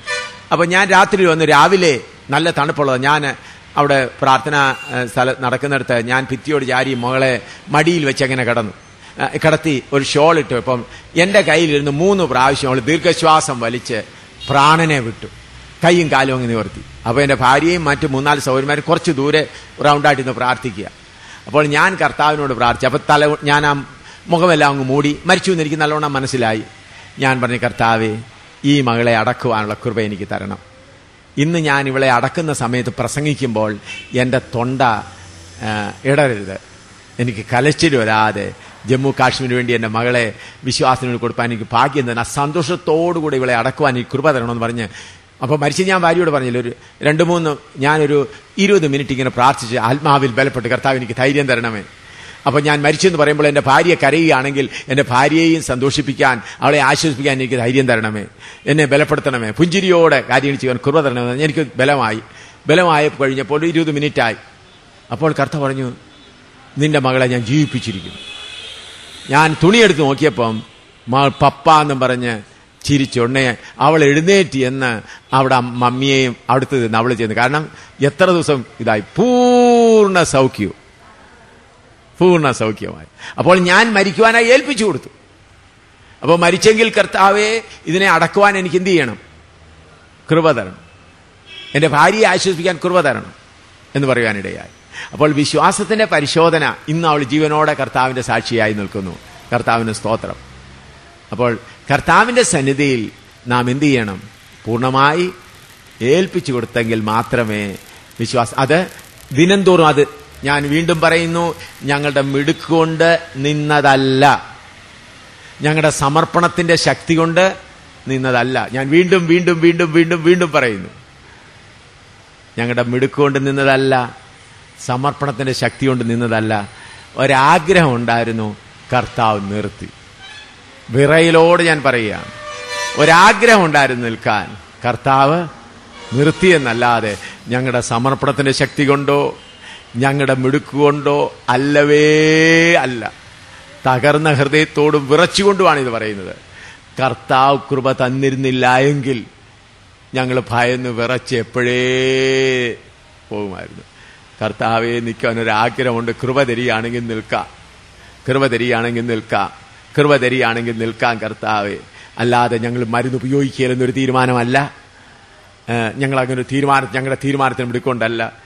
ഓരോ ദിവസവും ഞാൻ എപ്പോഴും ഞാൻ വായിക്കുന്നത് യഹൂദ 24 വാക്യം ഒന്ന് വായിച്ചാട്ടെ. യഹൂദായുടെ ലേഖനം 24 വാക്യം. വീഴാതെ വണ്ണം നിങ്ങളെ സൂക്ഷിച്ച് തന്റെ മഹിമാ സന്നിധിയിൽ കളങ്കമില്ലാത്തവരായി ആനന്ദത്തോടെ നിർത്തുവാൻ ശക്തിയുള്ളവന്, കളങ്കമില്ലാത്തവനായി ആനന്ദത്തോടെ നിർത്തുവാൻ ശക്തിയുള്ളവന്. നമ്മുടെ കർത്താവായ യേശുക്രിസ്തു മുഖാന്തരം നമ്മുടെ രക്ഷിതാവായ ഏകദൈവത്തിന് തന്നെ സർവകാലത്തിനു മുമ്പും ഇപ്പോഴും സദാകാലത്തോളവും തേജസ്സും മഹിമയും ബലവും അധികാരവും ഉണ്ടാകുമാറാകട്ടെ. ആമേൻ. ഹല്ലേലൂയ. നിർത്തുവാൻ കഴിയുള്ളൻ. കർത്താവേ എന്നെ നിർത്തണമേ. ഞാൻ വീണ്ടും നിങ്ങളോട് പറയുന്നത്, നിങ്ങൾ ഇന്നൊരു തീരുമാനമെടുത്ത ആ തീരുമാനത്തെ നിൽക്കുവാൻ കഴിയുകയില്ല. കർത്താവേ നീ എന്റെ കൈ പിടിച്ചാൽ എനിക്ക് നിൽക്കുവാൻ കഴിയും. നീ എന്നെ നിർത്തണമേ എന്ന് എനിക്കൊരാഗ്രഹമുണ്ട് കർത്താവേ. നിന്റെ വചനപ്രകാരം നിൽക്കുവാൻ കഴിവുണ്ട്. അല്ല, നമ്മുടെ രോഗശാന്തി സർട്ടിഫിക്കറ്റ് കാണിക്കാനല്ല. ഞാൻ ഇത്ര വർഷമായി മരുന്ന് ഉപയോഗിക്കുന്നില്ല എന്നുള്ളൊരു സർട്ടിഫിക്കറ്റ് ഒന്നും ദൈവത്തിന് വേണ്ട കർത്താവേ. കാരണം കർത്താവ് മഹത്വം ഒരു മനുഷ്യനും കൊടുക്കിടുന്നില്ല, കർത്താവിന് മാത്രം. കാരണം നമ്മളെ കൊണ്ട് നിൽക്കുവാൻ കഴിയില്ല. കാറ്റ് അതിഘോരമായി അടിക്കുമ്പോൾ, മരണത്തിന്റെ വക്കിലേക്ക് നമ്മൾ പോകുമ്പോൾ, കർത്താവ് കൃപ തന്നെങ്കിലല്ലാതെ നിൽക്കുവാൻ കഴിയുകയില്ല. കർത്താവ് കൃപ തന്നില്ല എങ്കിൽ കർത്താവ് അവസാനം വരെ. ഞാൻ ഈ കഴിഞ്ഞ ഒരു വർഷത്തിന് മുമ്പ് ഞാൻ അമേരിക്കയിലായിരുന്നു. അപ്പോൾ എൻ്റെ ഭാര്യയും മകനും എന്നോട് കൂടെയുണ്ട്. ന്യൂജേഴ്സിയിൽ വെച്ച് എനിക്ക് ഭയങ്കരമായ ഹാർട്ട് അറ്റാക്ക് വളരെ സീരിയസ് ആയി ഉണ്ടായി. മരണത്തോളമായി മരിച്ചു എന്ന നിലയിലായതായിരുന്നു. അവിടെ എല്ലാവരും ആശുപത്രി പോയപ്പോൾ അവിടെയുള്ളവരെല്ലാം ഭയപ്പെട്ടു, എന്തായിത്തീരും. എന്നാൽ ഞാൻ കർത്താവിൻ്റെ ദാസന്മാരോട് പറഞ്ഞു, ഞാൻ മരിക്കുകയാണെങ്കിൽ നിങ്ങളിവിടെ പോർട്ടേഴ്സ് ഫീൽഡിനെ അടച്ചാൽ മതി. പോർട്ടേഴ്സ് ഫീൽഡ് എന്ന് പറഞ്ഞാൽ ഗവൺമെൻറ്, അവിടെ മറ്റുള്ള ശവസംസ്കാരത്തിനെല്ലാം ഒരുപാട് പണത്തിന് ചിലവുണ്ട്. ഞാൻ പറഞ്ഞു, എങ്ങും ഒരു പേരും ഉണ്ടാകരുത്. പോർട്ടേഴ്സ് ഫീൽഡ് ജനറൽ സെമിറ്ററി എന്ന് പറഞ്ഞാൽ ഈ സാധാരണക്കാരെവിടെയും ആരുമില്ലാത്തവരെ അടക്കുന്ന ഫീൽഡുണ്ട്. നമ്മുടെ ഇവിടെ ഇന്ത്യയിൽ അങ്ങനെ ഗവൺമെൻറ് വക സ്ഥലം, അവിടെ എന്നെ അടക്കിയേക്കണം എന്നെല്ലാം പറഞ്ഞു. ഏതായാലും 2, 3, 4 ദിവസത്തിനും കർത്താവിനിക്ക് വീണ്ടും അവിടെ വെച്ച് ബലം തരുവാനിടയായി. ഉടനെ അവിടെയുള്ള പലരും പറഞ്ഞു, ഇത് അമേരിക്കയിൽ ഞങ്ങൾ കാണുന്ന ആദ്യത്തെ സംഭവമാണെന്ന് പറഞ്ഞ് ഇങ്ങനെ ഇത്ര സീരിയസ് ആയിട്ടും കർത്താവ് പലരെന്നോട് പറയുവാനിടയായി. ഞാൻ പറഞ്ഞു, ഞങ്ങളുടെ കൃപയെ ഞങ്ങളുടെ മിടുക്കല്ല, കർത്താവ് കൃപ തന്നു. അതുകൊണ്ട് പ്രിയമുള്ളവരെ, നമുക്ക് നിൽക്കുവാൻ കഴിയുകയില്ല. ഞാൻ നിങ്ങളോട് താഴ്മയായി വീണ്ടും പറയുന്നു, നമ്മുടെ സമർപ്പണത്തിന്റെ മിടുക്ക് നമുക്ക് ഒരിക്കലും കാണിക്കുവാൻ കഴിയുകയില്ല. കർത്താവേ ഞാൻ നിന്റെ കയ്യിൽ തരുന്നു, നീ എന്നെ നടത്തണമേ.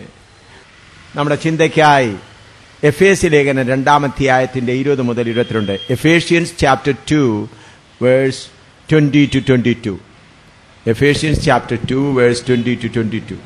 എഫേസ്യ ലേഖനം 2-ാം അധ്യായത്തിന്റെ 20 മുതൽ 22 വരെ വായിച്ചാട്ട്. ക്രിസ്തുയേശു തന്നെ മൂലക്കല്ലായിരിക്കെ നിങ്ങളെ അപ്പോസ്തലന്മാരും പ്രവാചകന്മാരും എന്ന അടിസ്ഥാനത്തിന്മേൽ പണിതിരിക്കുന്നു. അവനിൽ കെട്ടിടം മുഴുവന് യുക്തമായി ചേർന്ന് കർത്താവിൽ വിശുദ്ധ മന്ദിരമായി വളരുന്നു. അവനിൽ നിങ്ങളെയും ദൈവത്തിന് നിവാസമാകേണ്ടതിന് ആത്മാവിനാൽ ഒന്നിച്ചു പണിതു വരുന്നു. നമുക്ക് പ്രാർത്ഥിക്കാം. കർത്താവേ, ഇന്ന് പകൽക്കാലം കടന്നു വന്ന നിന്റെ ദാസിദാസന്മാർക്കായി സ്തോത്രം. ഞങ്ങൾ നിന്റെ സന്നിധിയിലിരിക്കുന്നു. പരിശുദ്ധാത്മാവേ, നീ ഞങ്ങളെ പഠിപ്പിക്കുന്ന അധ്യാപകനാണ്. എന്നെയും ഇവിടെ കൂടി വന്നിരിക്കുന്ന എല്ലാ നിന്റെ ദാസിദാസന്മാരെയും നീ പഠിപ്പിക്കണമേ. നിന്റെ വചനം ഗ്രഹിപ്പാൻ ഞങ്ങൾ കൃപ നൽകണമേ. യേശുവിന്റെ വലിയ നാമത്തിൽ തന്നെ amen. Ephesians chapter 2 verse 20 to 22 ഒന്നുകൂടെ വായിച്ചാൽ. Ephesians chapter 2 20 to 22. എഫേസ്യർ 2:20 മുതൽ 22 വരെ. ക്രിസ്തുയേശു തന്നെ മൂലക്കല്ലായിരിക്കെ നിങ്ങളെ അപ്പോസ്തലന്മാരും പ്രവാചകന്മാരും എന്ന അടിസ്ഥാനത്തിന്മേൽ പണിതിരിക്കുന്നു. അടിസ്ഥാനത്തിൽ പണിതിരിക്കുന്നു. അവനിൽ കെട്ടിടം മുഴുവനും യുക്തമായി ചേർന്ന് കർത്താവിൽ വിശുദ്ധ മന്ദിരമായി വളരുന്നു. അവനിൽ നിങ്ങളെയും ദൈവത്തിന്റെ നിവാസമാകേണ്ടതിന് ആത്മാവിനാൽ ഒന്നിച്ചു പണിതു വരുന്നു. പ്രിയമുള്ളവരെ, ദൈവസഭ എന്നുള്ളത് പല ഉപമാനങ്ങളിൽ കൂടെ വെളിപ്പെടുത്തിയിട്ടുണ്ട്. അതിൽ മുഖ്യമായി കാതലായി വെളിപ്പെടുത്തിയിരിക്കുന്ന ഒരു ഭാഗമാണ് ദൈവസഭയെ ഒരു കെട്ടിടമായി വെളിപ്പെടുത്തുക. അത് മുഖ്യമായതെന്ന് പറഞ്ഞാൽ ഈ ദൈവസഭയാണ് പുതിയ യെരുശലേമായിട്ട് വെളിപ്പെടുന്നത്. പുതിയ യെരുശലേമിന്റെ പണിയെക്കുറിച്ചാണ് ദൈവസഭയിൽ കൂടെ നാം പഠിക്കുവാൻ സാധിക്കുന്നത്. ഇവിടെ ദൈവമക്കളാകുന്ന നമ്മെ ദൈവത്തിന്റെ ആലയമാകേണ്ടതിനു വേണ്ടി പരിശുദ്ധാത്മാവിനാൽ പണിതുകൊണ്ടിരിക്കുകയാണ്. എന്നെയും നിങ്ങളെയും ഓരോ കല്ലുകളായി കൊണ്ടുവന്ന് ദൈവത്തിന്റെ ആലയമായി പണിതുകൊണ്ടിരിക്കുകയാണ്. വെളിപ്പാട് പുസ്തകം 21-ാം അധ്യായത്തിന്റെ 9 വായിച്ചാട്ട്. 9-10. അതെ, അത് തന്നെ. അന്ത്യപാത 7 നിറഞ്ഞ 7 കലശമുണ്ടായിരുന്ന 7 ദൂതന്മാരിൽ ഒരുത്തൻ വന്ന് എന്നോട്, വരിക, കുഞ്ഞാടിന്റെ കാന്തിയായ മണവാട്ടിയെ കാണിച്ചു തരാമെന്ന് പറഞ്ഞു. കുഞ്ഞാടിന്റെ കാന്തിയായ മണവാട്ടിയെ കാണിച്ചു തരാം. അവൻ എന്നെ ആത്മവിവശതയിൽ ഉയർന്നൊരു വൻമലയിൽ കൊണ്ടുപോയി യെരുശലേം എന്ന വിശുദ്ധ നഗരം സ്വർഗത്തിൽ നിന്ന് ദൈവസന്നിധിയിൽ നിന്ന് തന്നെ ദൈവതേജസ്സുള്ളതായി ഇറങ്ങുന്നത് കാണിച്ചു തന്നു. അതിന്റെ ജ്യോതിസ് ഏറ്റവും വിലയേറിയ രക്തത്തിന് തുല്യമായി സ്ഫടിക സ്വച്ഛതയുള്ള സൂര്യകാന്തം പോലെയായിരുന്നു. അതിന് പൊക്കമുള്ള മതി. ഇവിടെ നാം വായിക്കുന്നത് പുതിയ യെരുശലേം എത്ര ശോഭയേറിയതാണ്. അപ്പോൾ ആ പുതിയ യെരുശലേം ആകുന്ന ആത്മീയ കെട്ടിടത്തെ ഇവിടെയാണ് പണിയുന്നത്. അതിന്റെ മൂലക്കല്ല് കർത്താവായ യേശു ക്രിസ്തു. യെശയ്യാവ് 28:16 വായിച്ചാൽ. ഐസിയ 28:16. ഐസിയ 28:16.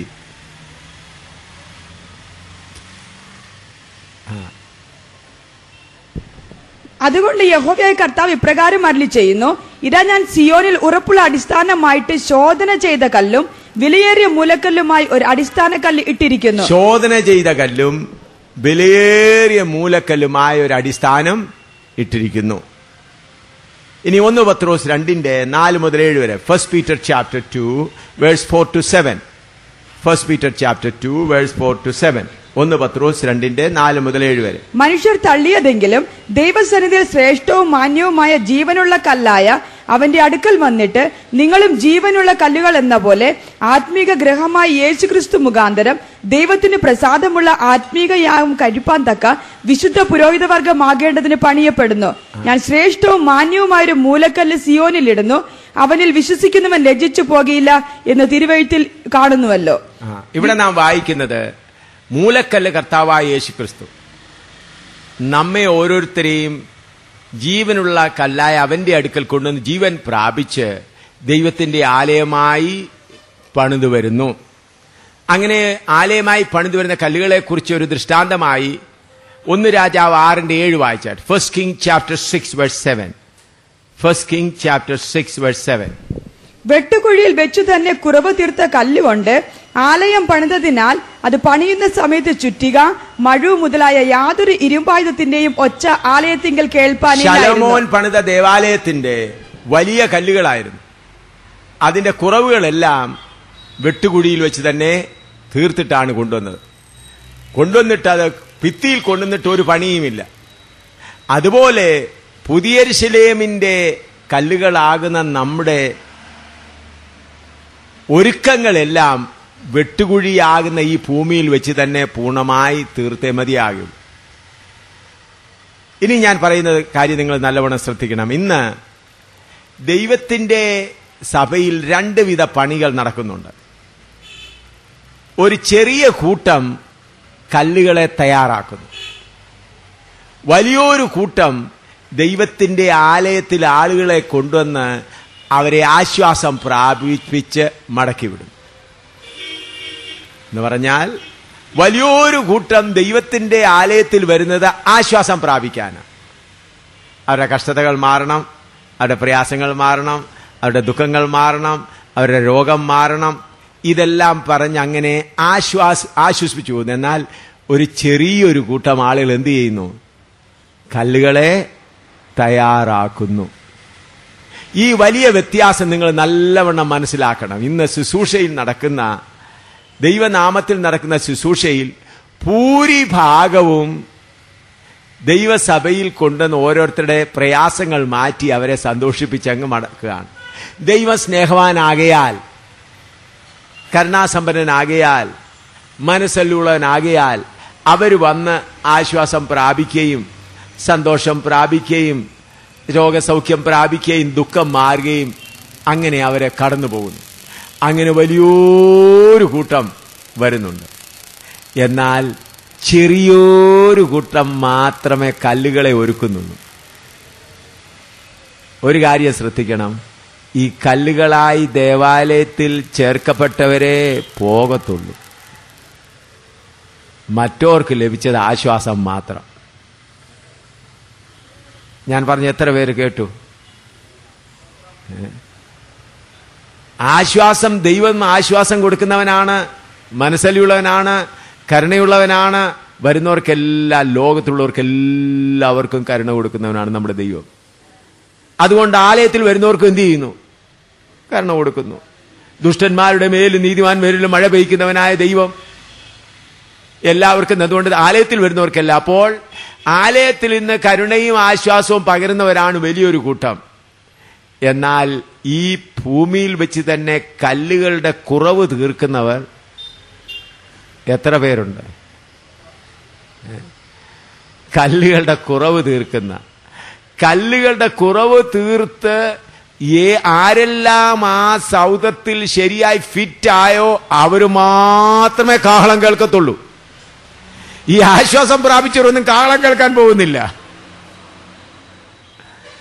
ഈ ആശ്വാസം പ്രാപിച്ചവരൊന്നും കാഹളത്തിന് ശബ്ദം കേൾക്കാൻ പോകുന്നില്ല. ഞാൻ പറയുന്നത് മനസ്സിലാവുന്നു? ഈ കെട്ടിടത്തിൽ ചേർന്ന് പണിയപ്പെട്ടവരെല്ലാം പോകും. ആശ്വാസം പ്രാപിക്കാൻ വന്നവരെല്ലാം ആശ്വാസം പ്രാപിച്ച് സന്തോഷമായിട്ട് ഇവിടെ ഇരിക്കും.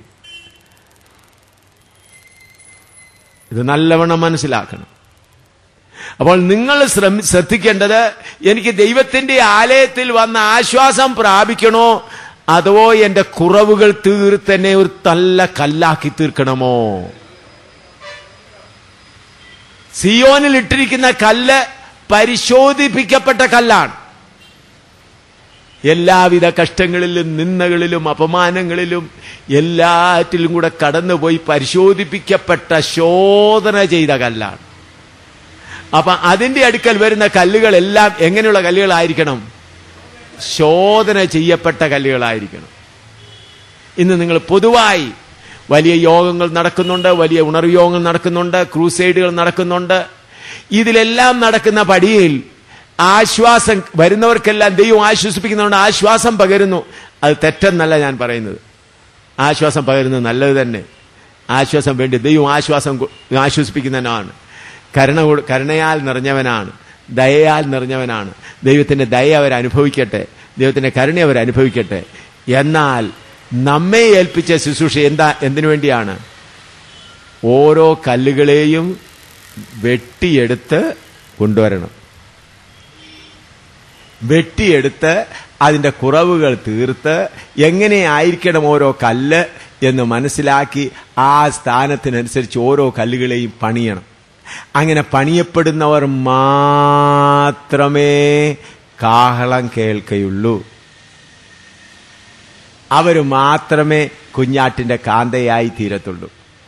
അവിടെ നാം വായിക്കുന്ന പുതിയ യെരൂശലേം ഇറങ്ങി വരുമ്പോൾ അതിന്റെ കല്ലുകൾ അങ്ങനെ വിളങ്ങുകയാണ്. ഈ വിളക്കം എവിടുന്ന് കിട്ടിയതാണ്? ഈ ഭൂമിയിലുള്ള കഷ്ടങ്ങളിൽ കൂടെ കടന്നു പോകുമ്പോൾ ഓരോ കല്ലിന് തിളക്കത്തിന് മേൽ തിളക്കം വരികയാണ്. ഹല്ലേലൂയ. രോഗമാകുന്ന കഷ്ടം, പട്ടിണിയാകുന്നത്, നിന്ന, അപമാനം, ഇങ്ങനെ ഓരോരോ കഷ്ടങ്ങളിൽ കൂടെ കടന്നു പോകുന്തോറും, ഓരോ പരിശോധനയിൽ കൂടെ കടന്നു പോകുന്തോറും നമ്മുടെ നിറം മാറുകയാണ്. ഹല്ലേലൂയ. നമ്മുടെ നിറം മാറുകയാണ്. സ്തോത്രം. ഇപ്പോൾ ഉദാഹരണമായി ഈ കപ്പ് നിങ്ങളുടെ മുൻപിൽ വെച്ചിരിക്കുകയാണ്. ഇത് കാണാൻ വളരെ ഭംഗിയുള്ളതാണ്. ഈ കപ്പിനോട് ചോദിക്കണം, നിന്റെ സാക്ഷ്യം ഒന്ന് പറഞ്ഞ്.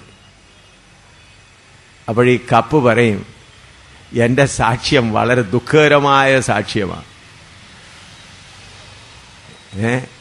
എന്നെ ഞാനൊരു മണ്ണായി കിടന്നു, എന്നെ വലിച്ചെടുത്തു, ഉരുട്ടി ആസിഡൊക്കെ ചേർത്ത് ഇടിച്ച് എന്തോ ഞാൻ വിചാരിച്ചു ഇത്രമാത്രം കഷ്ടതയുണ്ടോ. അത് കഴിഞ്ഞ് തീക്കകത്തോട്ട് വെച്ച് ചൂടാക്കി 4 വശത്തും വാതിലടച്ച് ശ്വാസം പോലും വിടാൻ വയ്യാത്ത നിലയിലായി. അപ്പോഴേ ഞാൻ വിചാരിച്ചു മുഴുവനും തീർന്നു. ഒടുവിൽ സമയമായപ്പോൾ ആ വാതിലൊക്കെ ഒന്ന് തുറന്നപ്പോൾ കുറച്ച് കാറ്റൊക്കെ വന്നപ്പോൾ എൻ്റെ രൂപം അങ്ങ് മാറി. ഞാൻ മണ്ണിന്റെ നിറമായിരുന്നു, ഇപ്പോൾ എൻ്റെ നിറം നിങ്ങൾ നോക്കിക്കേ. ഹല്ലേലൂയ.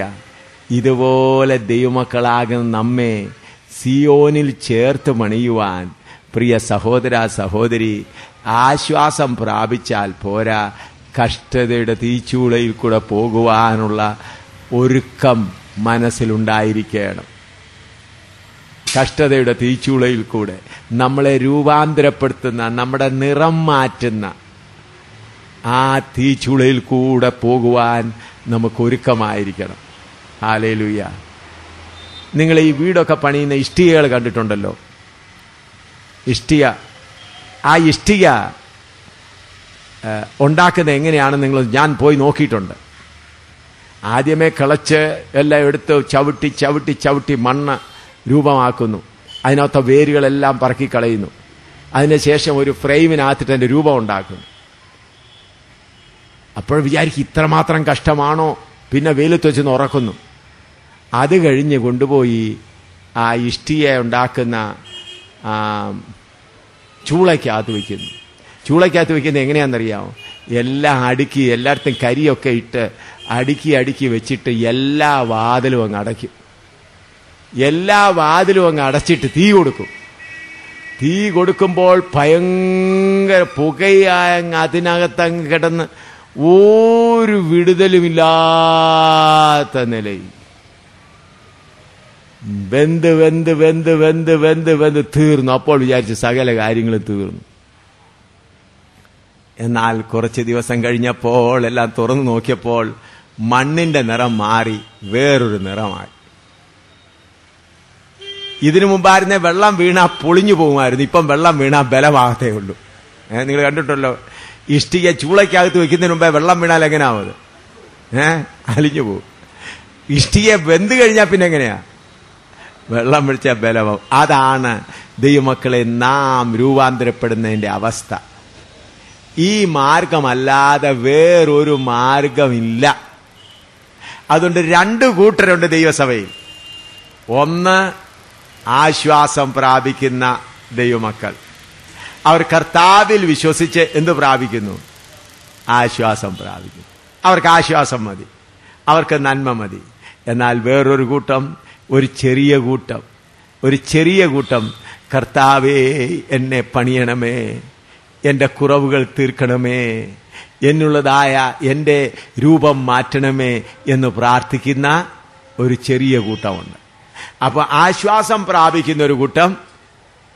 ഈ 2 കൂട്ടം കൂടെ ആയത് എങ്ങനെയാ? ജീവനുള്ള കല്ലുകളായി തീരണം. ജീവനുള്ള കല്ലുകളായി തീരണമെങ്കിൽ നമ്മളെല്ലാവരും എന്തായി തീരണം?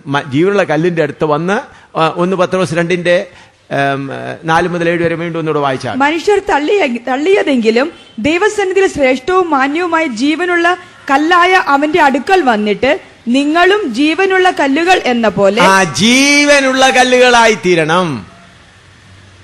ഹല്ലേലൂയ.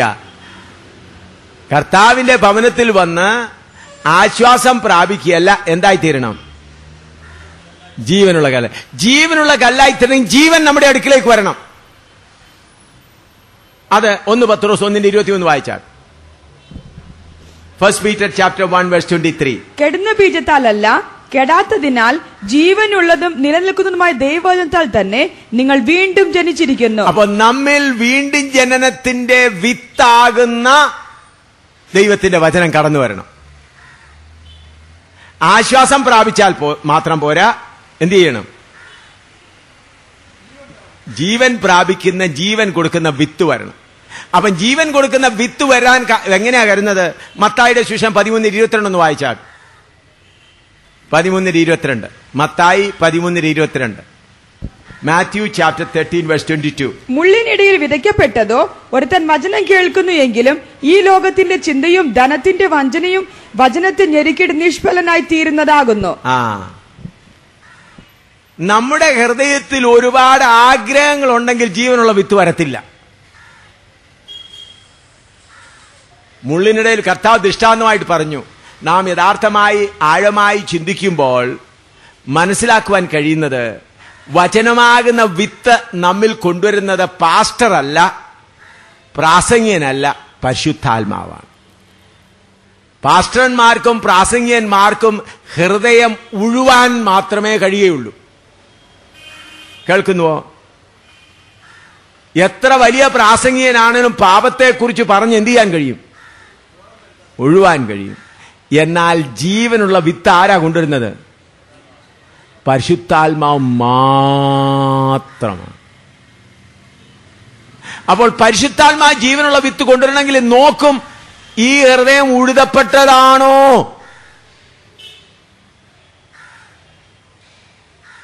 ഇന്ന് നാം വിശ്വസിക്കുന്ന എല്ലാവരും രക്ഷിക്കപ്പെട്ടവരാണെന്ന്. അല്ല സഹോദരന്മാരെ, സഭയിൽ കാണുന്ന നല്ലൊരു ഭൂരിഭാഗവും രക്ഷിക്കപ്പെട്ടവരല്ല. ഞാൻ പറയുമ്പോൾ നിങ്ങൾക്ക് കോപം വരും. സഭയിൽ കാണുന്ന നല്ലൊരു ഭൂഭാഗം രക്ഷിക്കപ്പെട്ടെന്ന് പറയുന്നത്, സ്നാനപ്പെട്ട് പരിശുദ്ധാത്മാവ് പ്രാപിച്ചെന്ന് പറയുന്നവരും വാസ്തവമായി രക്ഷിക്കപ്പെട്ടവരെ അല്ല. എന്തുകൊണ്ടാ രക്ഷിക്കപ്പെട്ടവരല്ലാത്തത്? അവിടെ ഹൃദയത്തിൽ ഇപ്പോഴും ആഗ്രഹങ്ങൾ കിടക്കുക. ഞാൻ പറയുന്നത് ശരിയാണോ? നിങ്ങളൊന്ന് പക്ഷാഭേദം കൂടാതെന്ന് പറഞ്ഞാൽ, ഇന്ന് ആലയത്തിൽ വരുന്ന ഭൂരിഭാഗവും എന്തിനു വേണ്ടിയാ വരുന്നത്? ഇന്നത്തെ ഉപവാസ പ്രാർത്ഥനയുടെ മുഖ്യ ഉദ്ദേശം എന്തുവാ? പ്രയാസങ്ങളെല്ലാം മാറി അനുഗ്രഹം പ്രാപിക്കുക. ഹൃദയത്തിൽ ഈ ലോകത്തിന്റെ ആഗ്രഹങ്ങൾ ഉണ്ടെങ്കിൽ പരിശുദ്ധാത്മാവാകുന്ന ദൈവം വചനമാകുന്ന വിത്ത് കൊണ്ടുവരികയില്ല. രക്ഷിക്കപ്പെട്ടെന്നൊരു ചിന്തയൊക്കെയാണ്. 2 ചാട്ടം ചാടി 2 അന്യഭാഷ പറയും. ഇന്ന് അന്യഭാഷ പറയുന്നവരുടെ ഹിന്ദുക്കളുടെ ഈ സത്സംഗി പോയി നോക്കിയാൽ ആശാറാം ബാപ്പു ഒക്കെ അവർ തന്നെ ഇരുന്ന് പട്ട പട്ടോ കുട്ടോ പട്ട എന്ന് പറയാൻ തുടങ്ങും. എല്ലാവരും പറയും. അതുപോലെ റോക്ക് ആൻഡ് റോൾ കഴിക്കുന്നവർ. ഇന്ന് അന്യഭാഷ എല്ലായിടത്തും ഉണ്ട്. അന്യഭാഷ ഇന്നത്തെ സ്റ്റൈലായി മാറിയിരിക്കുക. സിഖ് ക്ഷേത്രത്തിൽ ഞങ്ങൾ കണ്ടിട്ടുണ്ട്. സിഖ് ക്ഷേത്രം ഇരുന്ന് നല്ലപോലെ അന്യഭാഷ പറയും. ഇപ്പൊ നിങ്ങൾ അന്യഭാഷ പറയുന്നതുകൊണ്ട് ദൈവത്തിന്റെ ആത്മാവ് കിട്ടിയെന്നൊന്നും വിചാരിക്കേണ്ട. അതിനാണ് 2 കൊരിന്ത്യർ 11 അധ്യായത്തിന് 3-4 വായിച്ചാൽ, 2 കൊരിന്ത്യർ 11 3-4. എന്നാൽ സർപ്പം ഹവ്വയെ ഉപായത്താൽ ചതിച്ചതുപോലെ നിങ്ങളുടെ മനസ്സ് ക്രിസ്തുവിനോടുള്ള ഏകാഗ്രതയും നിർമ്മലതയും വിട്ട് വഷളായി പോകുമോ എന്ന് ഞാൻ ഭയപ്പെടുന്നു. ഒരുത്തൻ വന്ന് ഞങ്ങൾ പ്രസംഗിക്കാത്ത മറ്റൊരു യേശുവിനെ പ്രസംഗിക്കുന്നു. നിങ്ങൾക്ക് ലഭിക്കാത്ത വേറൊരു ആത്മാവെങ്കിലും, വേറൊരു ആത്മാവ്, നിങ്ങൾ കൈക്കൊള്ളാത്ത വേറൊരു സുവിശേഷം, വേറൊരു ആത്മാവ്, വേറൊരു ക്രിസ്തു, വേറൊരു സുവിശേഷം. ഇത് ഇന്ന് തുടങ്ങിയതല്ല, പണ്ടേ തുടങ്ങിയതാ. മത്തായിയുടെ സുവിശേഷം 7-ാം അധ്യായം എടുത്താട്ട് 7:21 മുതലാണെന്ന് തോന്നുന്നു, വായിച്ചാട്ട്. എന്നോട് കർത്താവേ കർത്താവേ എന്ന് പറയുന്നവൻ ഏവനുമല്ല, സ്വർഗസ്ഥനായ എന്റെ പിതാവിന്റെ ഇഷ്ടം ചെയ്യുന്നവൻ അത്രേ സ്വർഗരാജ്യത്തിൽ കടക്കുന്നത്. കർത്താവേ കർത്താവേ, നിന്റെ നാമത്തിൽ ഞങ്ങൾ പ്രവചിക്കുകയും നിന്റെ നാമത്തിൽ ഭൂതങ്ങളെ പുറത്താക്കുകയും നിന്റെ നാമത്തിൽ വളരെ വീര്യപ്രവൃത്തികൾ പ്രവർത്തിക്കുകയും. യേശുവേ, നിന്റെ നാമത്തിലാണ് ഞങ്ങൾ വീര്യപ്രവൃത്തികളെല്ലാം ചെയ്തത്. ചെയ്തില്ലയോ എന്ന് പലരും ആ നാളിൽ എന്നോട് പറയും. അന്ന് ഞാൻ അവരോട് ഞാൻ ഒരു നാളും നിങ്ങളെ അറിഞ്ഞിട്ടില്ല, അറിഞ്ഞിട്ടില്ല. അധർമ്മം പ്രവർത്തിക്കുന്നവരെ എന്നെ വിട്ടു പോകുവിൻ എന്ന് തീർത്തു പറയും. അധർമ്മം ഇന്ന് സഭയിൽ കാണുന്നതിൽ ഭൂരിഭാഗവും രക്ഷിക്കപ്പെട്ടവരല്ല. അവർ സ്നാനപ്പെട്ടത് ശരിയാണ്, അവർ അന്യഭാഷ പറയുന്നത് ശരിയാണ്, എന്നാൽ അവരിൽ എന്തു വന്നിട്ടില്ല? രക്ഷിക്കപ്പെട്ടിട്ടില്ല. രക്ഷയുടെ വിത്ത് ആരാ കൊണ്ടുവരേണ്ടത്?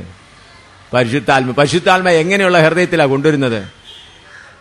നല്ലവണ്ണം ഉഴുത് പാപത്തിന്റെ ഈ ലോകത്തിന്റെ ആഗ്രഹങ്ങളാകുന്ന വേരുകളെ പറിച്ചു കളയുന്നിടത്തേ പരിശുദ്ധാത്മാവിത്വ. നിങ്ങളുടെ സഭയിൽ നിങ്ങളുടെ രജിസ്റ്ററിൽ 1-ാം തരം ചിലപ്പോൾ സെക്രട്ടറി ആയിരിക്കും, ചിലപ്പോൾ ട്രഷറർ ആയിരിക്കും, കമ്മിറ്റി മെമ്പർ ആയിരിക്കും, എല്ലാം ശരിയാ. രജിസ്റ്ററിൽ നിങ്ങളുടെ പേര് നല്ലവണ്ണം എഴുതിയിട്ടുണ്ട്. സ്വർഗത്തിൽ എഴുതണമെങ്കിൽ പരിശുദ്ധാത്മാവ് പറയണം, ഇവന്റെ പേര് ഇവന്റെ ഉള്ളിൽ ജീവന്റെ വിത്ത് വെച്ചുകൊണ്ട് എഴുതുക.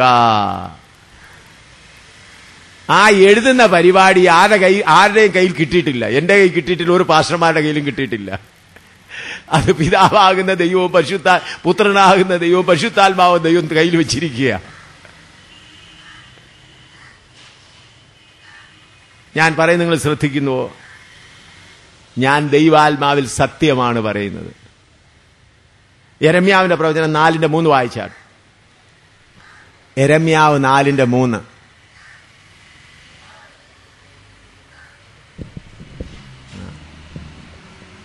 യഹൂദ പുരുഷന്മാരോടും യെരൂശലേമ്യരോടും യഹോവ ഇപ്രകാരം അരുളി ചെയ്യുന്നു, നിങ്ങൾ മുള്ളുകളുടെ ഇടയിൽ വിതയ്ക്കാതെ തരിശു നിലം ഉഴുവീൻ. മുള്ളുകളുടെ ഇടയിൽ വിതയ്ക്കാതെ തരിശു നിലം ഉഴുവീൻ. ഹല്ലേലൂയ. ഇന്ന് ആശ്വാസത്തിന്റെ പ്രസംഗം കേട്ട് കഴിയുമ്പോൾ എല്ലാവരും ഇന്നിവിടെ ഇന്ന് ആശ്വാസത്തിന്റെ യോഗമായിരുന്നെങ്കിൽ അങ്ങ് താഴെ റോഡിൽ വരെ ആളുകൾ കാണുമായിരുന്നു. ഇവിടെ എങ്ങും നിൽക്കാൻ പോലും സ്ഥലം കിട്ടത്തില്ലായിരുന്നു. എത്ര 1000 പേര് വന്നേന്. സ്പെഷ്യൽ ബസ്സുകൾ തന്നെ വന്നു പോയ ബസ്സുകാർ തന്നെ വന്നിട്ട് ആൾക്കൂട്ടുന്നു, നമുക്ക് ബസ് സ്പെഷ്യൽ ഇട്ട് കളയാം പറയാമായിരുന്നു. ഇവിടെ പിന്നെ അവിടുന്ന് ഇവിടുന്ന് ഒക്കെ തള്ളി ഞെക്കി കുറച്ച് പേര് വരുന്നു. കർത്താവിന് സ്തോത്രം. കുറഞ്ഞ പക്ഷം ഈ മുണ്ടക്കയത്ത് യഥാർത്ഥ വചനത്തിന് താല്പര്യമുള്ള കുറച്ചുപേരെങ്കിലും ഉണ്ടല്ലോ, അതിന് ഞാൻ സന്തോഷിക്കുന്നു. ഞാൻ അതുകൊണ്ടാണ് ഈ അധികം അഡ്വർടൈസ്മെന്റും മറ്റൊന്നും കൂടെ ഈ മഴ വരുന്നവർക്ക് കർത്താവിന് സ്തോത്രം പറയുന്നത്. ഞാനിത് കഴിഞ്ഞ ദിവസം മഴ വന്നപ്പോൾ ഞാൻ കർത്താവിന് സ്തോത്രം പറഞ്ഞു. ഇത്രയും മഴയ്ക്കായി സ്തോത്രം. കർത്താവ് ഇവിടെ കൂട്ടമല്ല വേണ്ടിയത്, താല്പര്യമുള്ള 2-3 പേർ 3-4 പേർ കടന്നു വരട്ടെ. ദൈവജനമേ, വലിയ വഞ്ചനയുടെ ആത്മാവ് കേരളത്തിൽ ശക്തമായി പ്രവർത്തിച്ചുകൊണ്ടിരിക്കുകയാണ്. വഞ്ചനയുടെ ആത്മാവ് കേരളത്തിൽ ശക്തമായി പ്രവർത്തിച്ചുകൊണ്ടിരിക്കുകയാണ്. കല്ലുകളെ ഒരുക്കേണ്ടതിന് പകരം ഇന്നെല്ലാവരും ആശ്വാസത്തിന് പോയിരിക്കുന്നതിനാൽ വല്ലയിടത്തും കല്ലുകൾ ഒരുക്കുന്ന പരിപാടിയെ അങ്ങ് മാറ്റിയിരിക്കുക. കാരണം വല്ല കല്ലുകൾ ഒരുക്കുന്ന കർത്താവിന്റെ ദാസനുണ്ട്, അവരും ആ പണി നിർത്തിവെച്ചിരിക്കുക. കാരണം കല്ലുകൾ ഒരുക്കുകയാണെങ്കിൽ അവിടെ ആരും വരത്തില്ല, ആ സഭയിൽ ആരും പോകത്തേ ഇല്ല. അതുകൊണ്ട് നമുക്കും ഉപവാസ പ്രാർത്ഥന തുടങ്ങിയേക്കാം. ഇന്നത്തെ എളുപ്പപണി, ആത്മാക്കളെ പിടിക്കാനുള്ള എളുപ്പപണി എന്താണെന്നറിയാം? ഉപവാസ പ്രാർത്ഥന. ചൊവ്വാഴ്ച തോറും ഞങ്ങളുടെ സഭയിൽ ഉപവാസ പ്രാർത്ഥന ഉണ്ടായിരിക്കും. പ്രയാസങ്ങളോട് വന്നാട്ട് എല്ലാ ചൊവ്വാഴ്ചയും വെള്ളിയാഴ്ച ഉപവാസ പ്രാർത്ഥന നടത്തി കഴിയുമ്പോൾ എത്രയായാലും ഒരു മാസം 5-6 പേരെങ്കിലും സ്നാനപ്പെടാൻ കാണും. നല്ലത് തന്നെ. എന്നാൽ ഇതിൽ എത്ര കല്ലുകൾ കാഹളം തൊലിക്കുമ്പോൾ കേൾക്കപ്പെടും? എനിക്ക് ദുഃഖമുണ്ട്. കർത്താവ് വന്നു കഴിഞ്ഞിട്ട് ഉപവാസ പ്രാർത്ഥനക്കാർ ഉപവാസ പ്രാർത്ഥന നടത്തിക്കൊണ്ടിരിക്കും. കർത്താവ് വന്നു കഴിഞ്ഞ് പോയിട്ട് സഭ മേളിൽ എടുത്തുകൊണ്ട് പോയപ്പോഴും ഉപവാസ പ്രാർത്ഥനയ്ക്കൊന്നും കുഴപ്പം വരികയില്ല. ഹല്ലേലൂയ. വളരെ ചുരുക്കം പേരെ എടുക്കൊള്ളപ്പെടുകയുള്ളൂ. ഞാനിത് പറയുന്നതിൽ നിങ്ങൾക്ക് ദുഃഖം തോന്നുമെങ്കിലും സത്യം പറഞ്ഞേ മതിയാകുള്ളൂ. സത്യം പറഞ്ഞേ മതിയാകുള്ളൂ. ദൈവത്തിന്റെ ആലയത്തിൽ വരുന്നത് ആശ്വാസം പ്രാപിക്കാനല്ല, കുറവുകൾ തീർത്ത കല്ലുകളായി തീരുവാൻ. ഹല്ലേലൂയ. കർത്താവേ, നിന്നോട് ചേർത്ത് പണിയുവാൻ നീ എന്നെ കല്ലുകളായി വിളിച്ചപ്പോൾ നിന്റെ രീതിക്കനുസരിച്ച കുറവ് തീർത്ത കല്ലാക്കി എന്നെ തീർക്കണമേ. അങ്ങനെ തീർത്ത കല്ലുകൾ മാത്രം, അത് കുറച്ച് IPC നിന്ന് വരും, കുറച്ച് ചർച്ച് ഓഫ് ഗോഡിൽ നിന്ന് വരും, കുറച്ച് ഇൻഡിപെൻഡന്റിൽ നിന്ന് വരും, കുറച്ച് ബാറ്റേ ഗ്രൂപ്പിൽ നിന്ന് വരും, ഏതെല്ലാം ഗ്രൂപ്പിൽ നിന്ന് വരും അറിഞ്ഞുകൂടാ, കർത്താവിന് മാത്രം അറിയാം. അങ്ങനെ കുറവ് തീർത്ത കല്ലുകളെ കൊണ്ടാണ് കർത്താവ് ആലയം പണിയുന്നത്. ഹല്ലേലൂയ. ആകയാൽ ദൈവജനമേ, ഞാൻ നിങ്ങളോട് താഴ്മയായി അപേക്ഷിക്കുന്നത്, വഞ്ചിക്കപ്പെടാതിരിപ്പീൻ. അപ്പോസ്തലനായ പൗലോസ് പറയുന്നു, അവൻ എഫേസ്യർ 2 അതേ വാക്യം വീണ്ടും വായിച്ച 2:20 മുതൽ. ക്രിസ്തുയേശു തന്നെ മൂലക്കല്ലായിരിക്കെ നിങ്ങളെ അപ്പോസ്തലന്മാരും പ്രവാചകന്മാരും എന്ന അടിസ്ഥാനത്തിന്മേൽ പണിതിരിക്കുന്നു.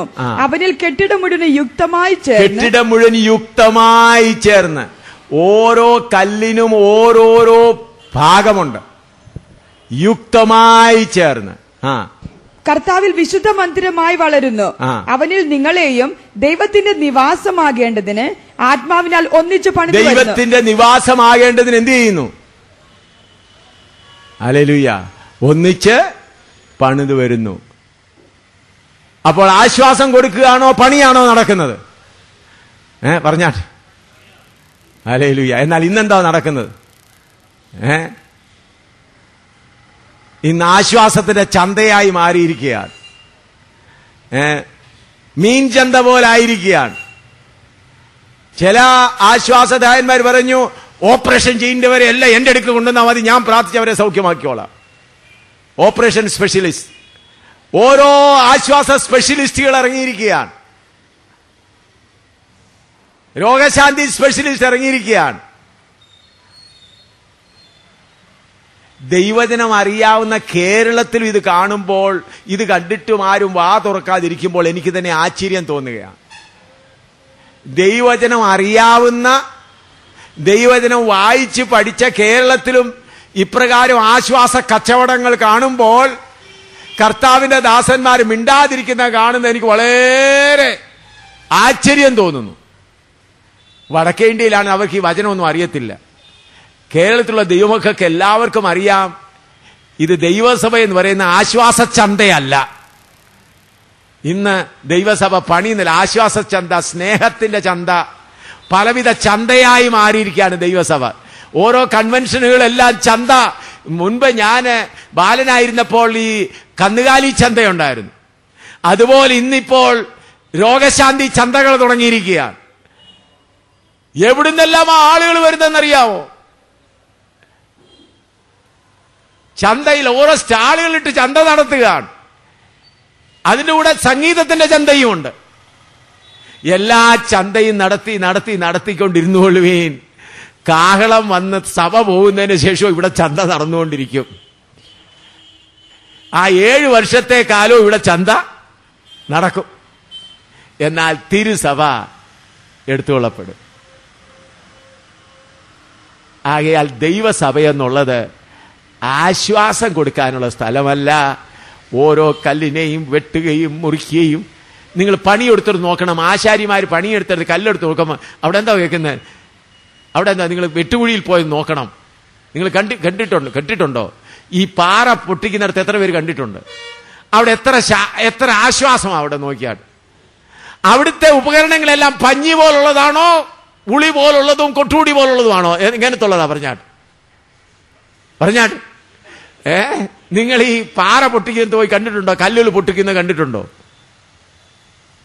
കണ്ടിട്ടുള്ളവരൊന്ന് കൈപൊക്കിക്കാട്ടെ, എവിടെയെങ്കിലും കണ്ടിട്ടുള്ളവർ. അവിടെ എത്ര പേര് എണ്ണക്കുപ്പി കൊണ്ട് നിൽക്കണ്ടെന്ന് പറഞ്ഞാട്ട്.